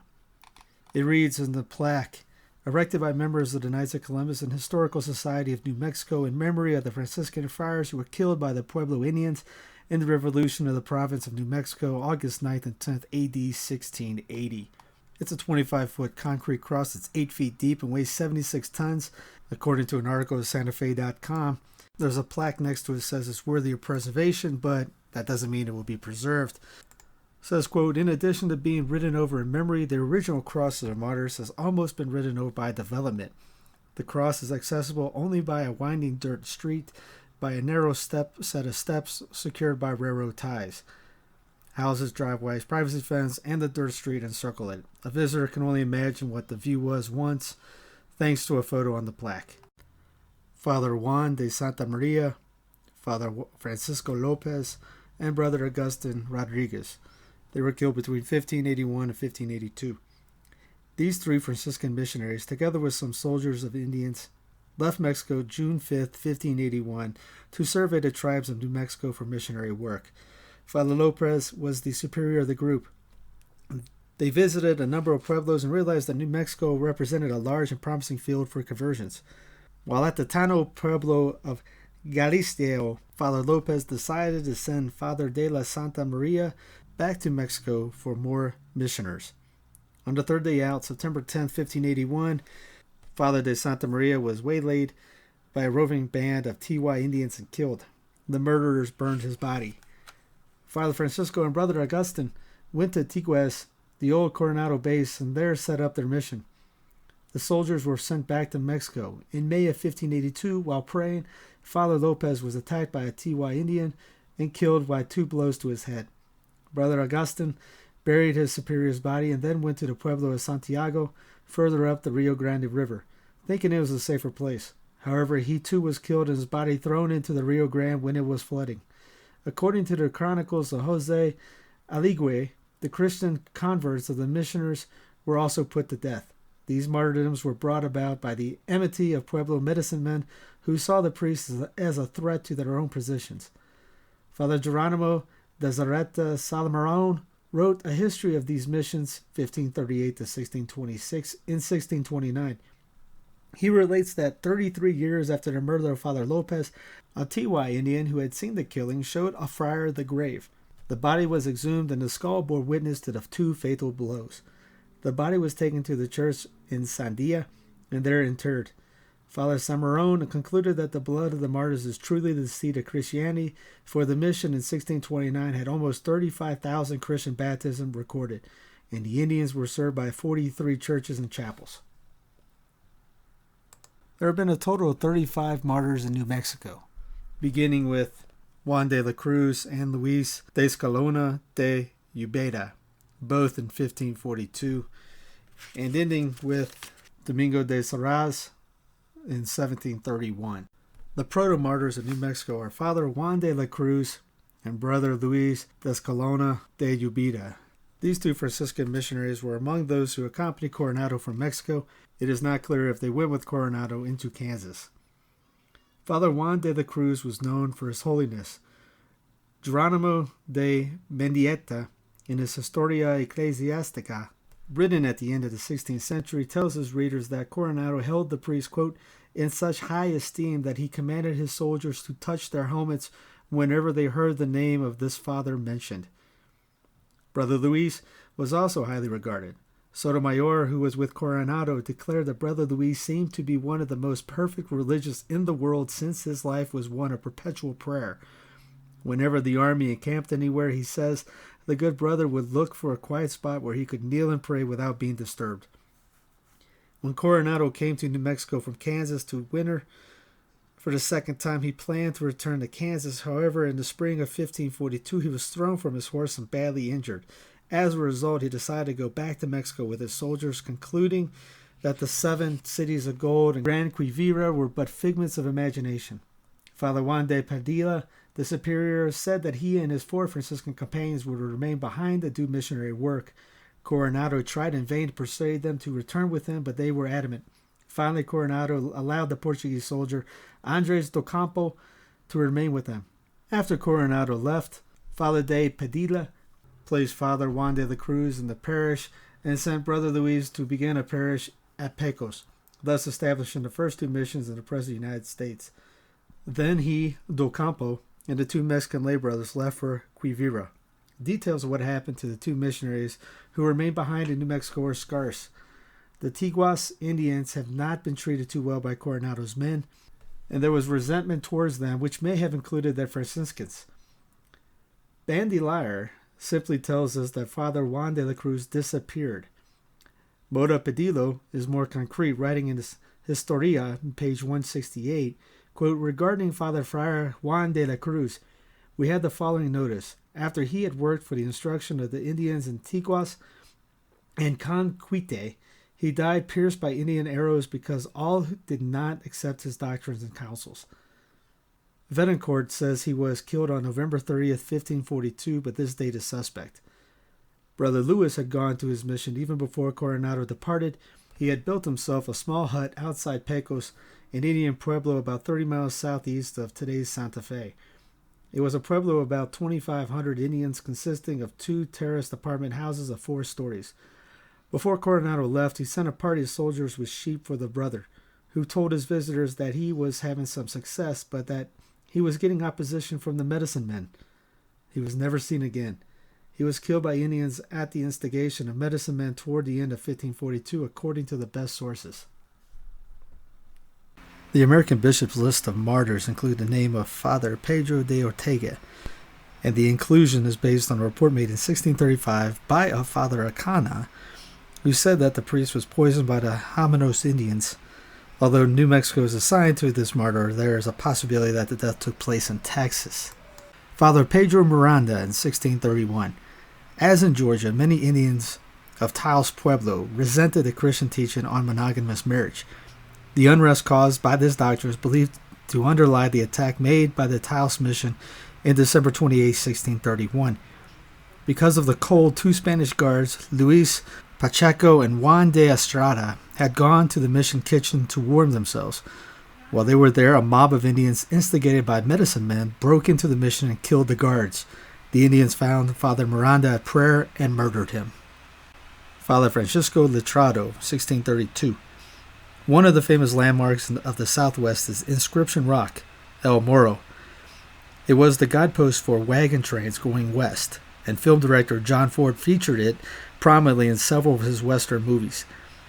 Early travelers carved names, dates, and destinations into the face of the rock to let others know that they had at least reached this point. One of the earliest inscriptions was carved in Spanish by a soldier named Lujan. Translated, this message reads, quote, "They passed on March 23, 1632, to avenge the death of Father Letrado," and it was signed by Lujan. The reference was to an expedition sent out by the governor of New Mexico, Francisco de la Mora Caballos, to punish those Zuni Indians who had killed Father Francisco Letrado, and it was signed by a member of the troop. Father Francisco Letrado was the pastor of the mission at Awiku, near Zuni, New Mexico.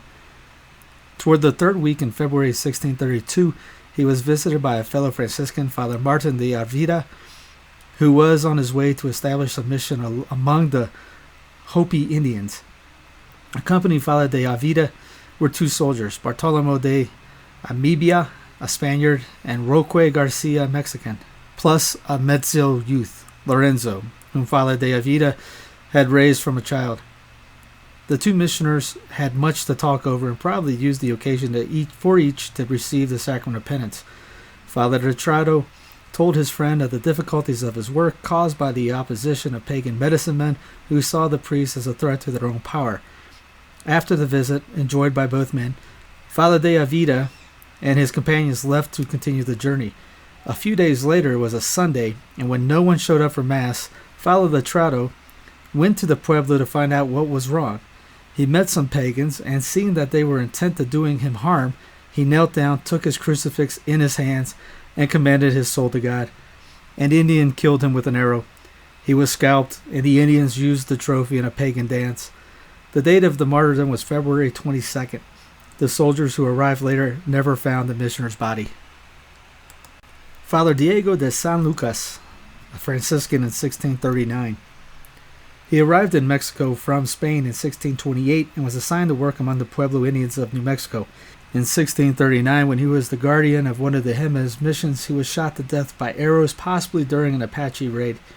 He may have been guardian of San Diego Church in Jémez Pueblo, but the circumstances of his martyrdom are not clear. Father Pedro Avila y Ayala, Franciscan 1672. He was stoned to death by Navajo Indians in Hawica, Zuni Pueblo, on October 7, 1672, during a surprise raid. Although the attack was against the Zuni, the missioner was probably killed because he was serving the Navajo's enemies and because of their hatred for Christianity. On the day following the attack, Father Juan Galdo, a Franciscan missionary stationed at a nearby pueblo, Escalona, went to Hawiku and transferred the body of the slain priest to Escalona for burial. Father Alonso de Avila, Franciscan, 1675. The Apache Indians were enemies of the Pueblo people and the Spaniards. They made frequent raids on Pueblo villages. On January 23, 1675, these feared warriors made a raid on the Piros Pueblo of Senecu, during the course of which they killed the mission pastor, Father Alonso de Avila. As a result of the raid, the pueblo was abandoned and the survivors fled to Socorro. Father Gil de Avila's death was reported by Father Nicolas Lopez, superior of the New Mexico missions at the time, but further details are lacking. The Pueblo Revolt, which took place on August 10th through 11th on 1680 in New Mexico and Arizona, took the lives of 21 Franciscans and 1 Indian who were listed as martyrs in the list submitted to the Holy See by the American bishops. It also brought death to 380 Spanish men, women, and children, including some servants. Although the purpose of the revolt was to wipe out both the church and Spanish rule, some missioners escaped, along with some 1,500 Spaniards. New Mexico and Arizona counted 2 types of Indians. There were those who led a nomadic or semi-nomadic life, the Apaches, Navajos, and Mansos. Because these tribes were scattered and sparse, mission work among them was difficult. These tribes, particularly the Apache, were raiders and warriors. The second group of southwestern Indians were the Pueblo Indians, who dwelt in fixed villages generation after generation. Most of these people lived in a circle around Santa Fe. These tribes included the Tanos, Tiguas, and Piros. The Quires Indians lived at Acoma and in its vicinity. The Hopis, although Pueblo people, dwelt in northern Arizona across the border from New Mexico. Because the people lived in one place, they were agricultural and settled, and were a fertile field for missionary work. The Franciscan Padres made large numbers of converts, much to the anger of tribal medicine men, whose powers and control were being diminished.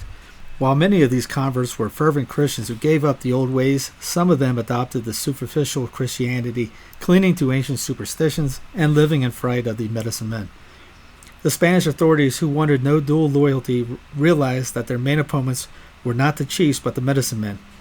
In an effort to break the hold of these wizards on their villages, the Spanish governor in 1675 arrested 47 medicine men who were convicted of sorcery and witchcraft and confined to a prison in the capital, Santa Fe. 3, however, were hanged as an example. The hangings and imprisonment upset the pagan Indians, and a delegation from Tiwa Pueblos went to Santa Fe to petition their release. The governor relented and released some medicine men, among them an Indian called Pope, and a medicine man from the Tiwa Pueblo of San Juan. Once back in his village, Pope began planning for an uprising, and when he heard that he was about to be arrested again, he fled to Taos. There he gathered others from various pueblos and continued his plans. He contacted other pueblos and even enlisted the Apaches. The uprising was to take place simultaneously in all the pueblos on a day chosen by Pope.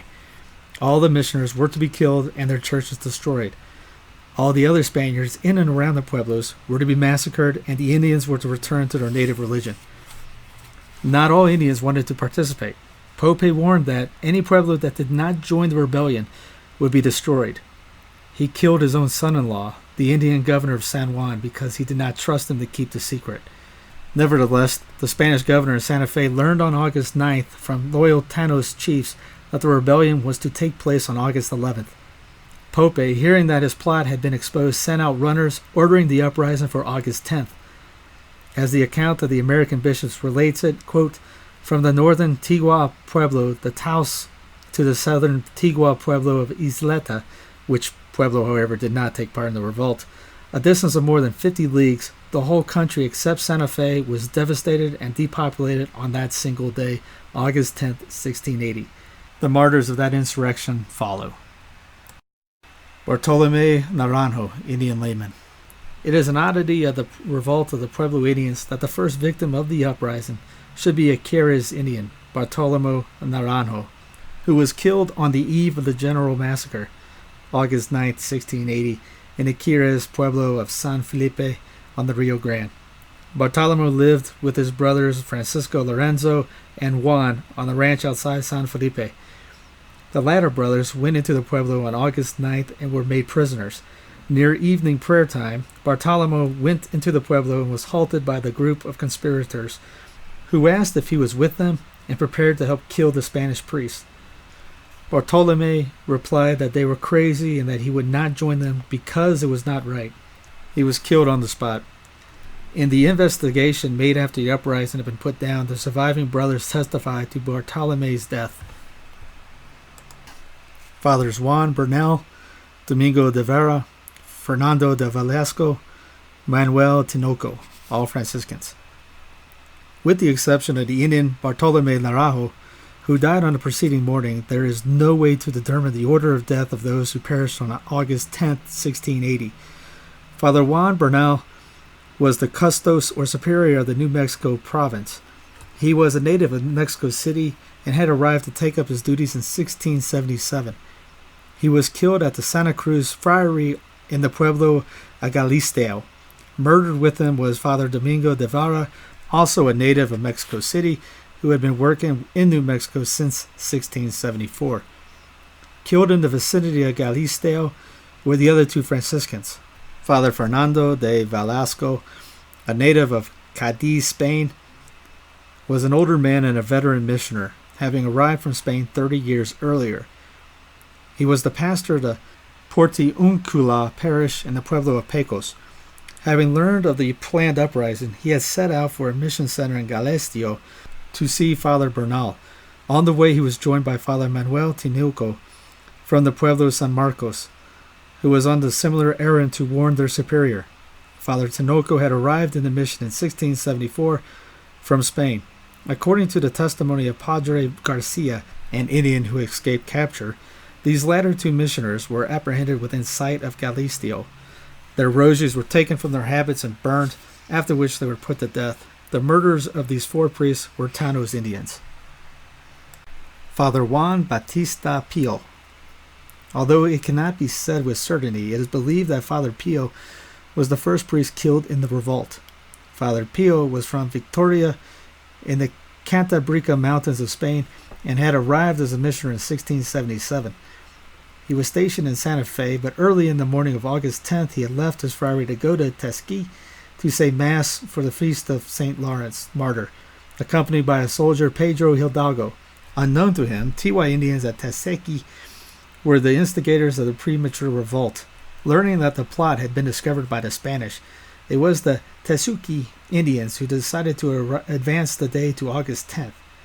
They had sent out runners the previous day to tell the other pueblos to begin the revolt on the morrow before the Spanish had time to act.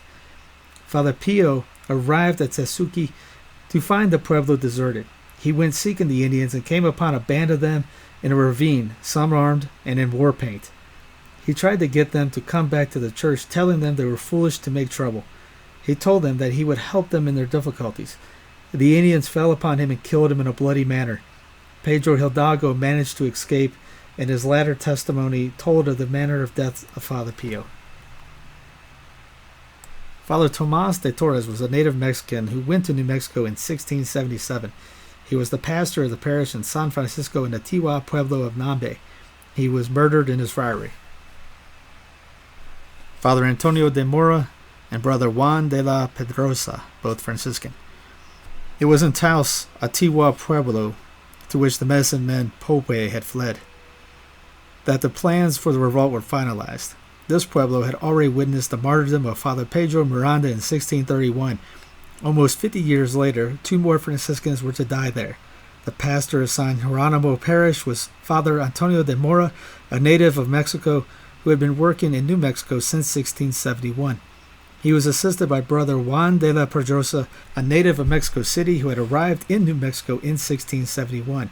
These two men were put to death by Tiwas, and their church was desecrated. Father Matias Rendon, Franciscan, died in the Tiwa Pueblo of Picoris near Taos. He had arrived in the province in 1674 and came from Los Angeles in Mexico. No witnesses testified as to the manner of his death. Father Luis de Morales and Brother Antonio Sanchez de Pro, both Franciscan. These two Franciscans were killed at San Ildefonso, a Tiwa Pueblo on the west bank of the Rio Grande near Santa Cruz. Father Morales had been a missioner in New Mexico since 1664 and was a native Mexican. Brother Sanchez was also from Mexico, San Diego, and had been working in the Santa Fe region since 1677. Father Francisco de Lorenzana, Father Juan de Talban, Father José de Montes d'Oca, all Franciscans. Father Francisco Ayeta, a Franciscan missioner of Santa Fe, was in Mexico obtaining supplies when the insurrection broke out. When he returned to New Mexico and found the devastation, he submitted a list of those killed in the uprising. This list, dated September 11, 1680, and prepared in El Paso, was discovered in the archives of the Indies and had become a definitive roll of those killed. Father Ayeta gives the place of origin of each missioner and the year of his arrival in New Mexico, with one exception of Father Lorenzana. While he records his priest as coming from Galicia in Spain, he gives no date for his arrival in the new mission. Father de Talban, a former custos, was from Seville, Spain, and had been in New Mexico since 1661. Father de Montes d'Oca was a Mexican native and had been in New Mexico since 1674. The three missioners were attacked in the friary of Santo Domingo, Akira's Pueblo on the Rio Grande, one of the oldest missions. The missioners tried to barricade themselves in the friary, but were overcome and dragged into the adjoining church, where they were put to death. Their bodies were left there piled in a heap. 2 weeks later, Spanish refugees retreating from Santa Fe found the three corpses and buried them. Father Juan de Jesus, a Franciscan. Adjoining Santo Domingo was the Pueblo of San Diego, inhabited by Jémez Indians, whom the Spanish called Jémez. The pastor was Father de Jesus, who came from Rio Grande in Mexico. He had been in New Mexico since 1667. His mission included 5 smaller Jémez pueblos near Santo Domingo. There are no details on his death. Father Lucas Maldonado, Franciscan. Father Maldonado is not included on the Ayeta list, which has 20 names, although it states there were 21 martyrs, and his omission is taken to be an oversight. Father Maldonado is included on the list of doctors who delivered a funeral oration in Mexico City on March 20, 1681. The name is also another list from the period as well as archival records. Father Maldonado was pastor of the famous Acoma Pueblo, located atop a high butte now in the Gallup diocese. He was killed there. It was possible he was killed on August 11th because of the distance of Coma from the center of the revolt. Father Juan del Val, Franciscan. He was from Val in Castile, Spain. He arrived in New Mexico in 1671. At the time of his death, he was pastor of Purísima Concepcion Mission in Escalona, a Zuni pueblo near the Arizona border. Like Father Maldonado, he may have been killed on August 11th. Father José de Espalata and Father Agustin de Santa Maria, both Franciscans. Father de Espalata was a veteran of 3 decades of mission work. A native of Navarre, Spain, he was pastor of the Hopi mission in San Miguel. He was assisted by Father de Santa Maria from Mexico, who had arrived in the mission in 1674. The American Bishop's Report gives the probable date of their death as August 11th, again allowing for the distance a runner would have to come. Father José de Figueroa, Franciscan, was born in Mexico City and arrived in Northern Mission in 1674. He was pastor of San Bernardo Mission, a Moqui village, and he was killed probably on August 11th. Father José de Trujillo, Franciscan. Death came to Father de Trujillo at the Friary of St. Bartholomew in the Moqui village. He had worked in the Philippines before going to New Mexico in 1674. Before he left Manila, the abbess of the Poor Clare convent there told him that he would win a martyr's crown in his new assignment. Shortly after his arrival among the Moquis, he wrote a confrere in Mexico that the Blessed Virgin, who had healed a crippled Indian girl, told the child that in a few years the land would be destroyed because it had little respect for priests. For Father Trujillo, this prediction came true with his death on August 11th. Martyrs of the Second Pueblo Revolt, June 4th, 1696. Father Francisco de Jesus Maria Cansanas, Father José de Arbizu, Father Antonio de Charbonneau, Father Francisco Cordovera, Father Antonio Moreno, all Franciscan. Following the Pueblo Revolt in 1680, the missions of New Mexico and Arizona lay desolate for some years. However, when Diego de Vargas completed the reconquest in 1692, 17 Franciscans went northward from Mexico to reestablish the main mission centers and win back the converts that their martyred brethren had made years earlier. They were successful in their efforts, and once more the priests earned the jealousy and enmity of the Pueblo medicine men. Once again, these shamans plotted the ouster of the missioners. On June 4th, 1696, the second Pueblo Revolt took place, and this one cost the lives of 5 Franciscans. Father Francisco de Jesus Maria Casanas was stationed in the Pueblo of San Diego de los Jémez along the Jémez Indians. It was the same mission where Father Juan de Jesus had died. Father Casanas was born in Barcelona, Spain in 1656, and when he was 14 he entered the Franciscan order. After his ordination in 1682, he was recruited for the missionary college in Mexico. He was assigned to preaching, was stationed for a period in Mérida, Yucatan, and worked as a missionary in Campeche. In 1690, he was chosen to go to Texas and help the establishment of missions there among the Tiwa Indians. 2 years later, he returned to Mexico to get supplies and complain about a bad example set by Spanish soldiers. However, he was one of 8 missioners assigned to accompany de Vargas on the reconquest of New Mexico. The reconquest was without incident, and Father Casanas was placed in charge of Jémez Pueblo, where he rebuilt the church and rectory and began winning back apostate Indians. Despite rumblings of unrest, he continued on his work. On the morning of June 4th, 1696, he was called from his rectory to attend a dying man. The call was a ruse, and when he was outside the Pueblo, he was surrounded by Indians. One of them split his skull with a tomahawk blow, and the Indians then pelted his body with stones until he was covered with them. After the murder, the Indians set fire to the church and rectory.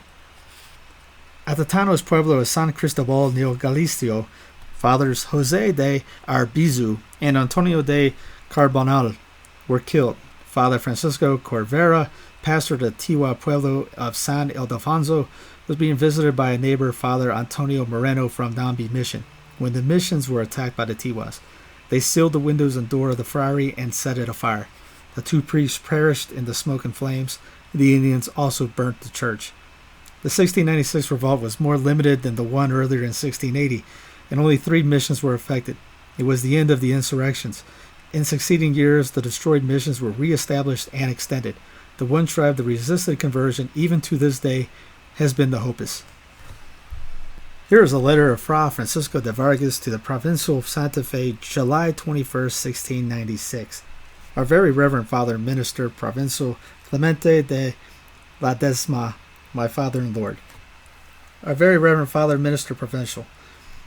The last letter which I sent your very reverend paternity was on the 18th of the month of May of this present year, carried by the Apostolic Father Preacher Fra Jose Diaz, whom I entrusted to notify you of the state of affairs in his holy custody, for at the time we feared a revolt by the Indians of this kingdom. And in a letter which I dispatched to your very reverend paternity from El Paso del Rio del Norte in the month of September of the past year, 95, I wrote to your very reverend paternity that I feared that there might be many fatalities in this kingdom because of the lack of food supplies available to the Spaniards of this kingdom and a few arms and horses to restrain the enemies who had taken possession of everything, leaving the Spaniards very destitute and with recourse to remedy the situation very far off, from which I inferred that the Indians might follow with deaths to avenge those that had been occurred on them.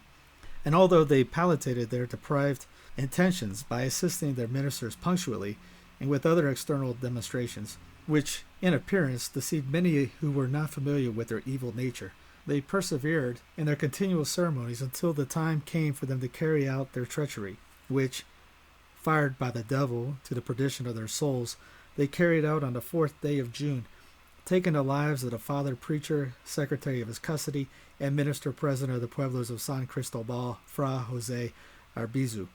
And in his company they killed the Father Preacher, Definidor of his custody, and Minister President of the Pueblo of Taos, Fra Antonio Carbonal, who had come to the said Pueblo of San Cristobal for some of his belongings.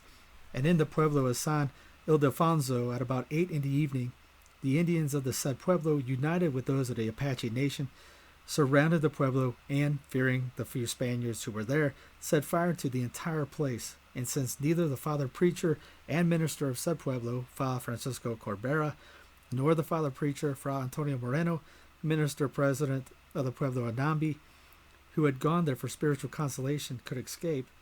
They both died from the fire in fierce flames, suffocating from the smoke in a small room that they had entered to protect themselves, and with them a few lay persons. And in the Pueblo of San Diego de los Jémez, on that day, at about 11 in the morning, they took the life of the apostolic father preacher, Fray Francisco de Jesus, whom they called deceitfully to go out to confess a sick person, and the Indians, waiting in advance at the door of the convent, caught him and killed him next to a cross that the said religious had set up in the cemetery. And on many occasions the said religious was heard to say, and I heard him say, that he had it so that they could crucify him on it. And although these wishes were not attained, he succeeded in expiring at the foot of the cross after he had been wounded many times, as they ended his life. Oh, what sorrow! These were the ones who died.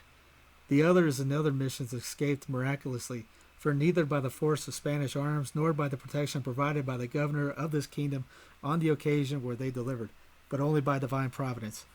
For most of them were alone in their pueblos, unguarded by soldiers, which I had petitioned of the Lord Governor, and all the religious had made the same petition, which was never answered because of the incredulity of the governor, who never placed any credence in the pleas of the religious, and only did so with regard to the feigned outward formalities of the Indians in his presence.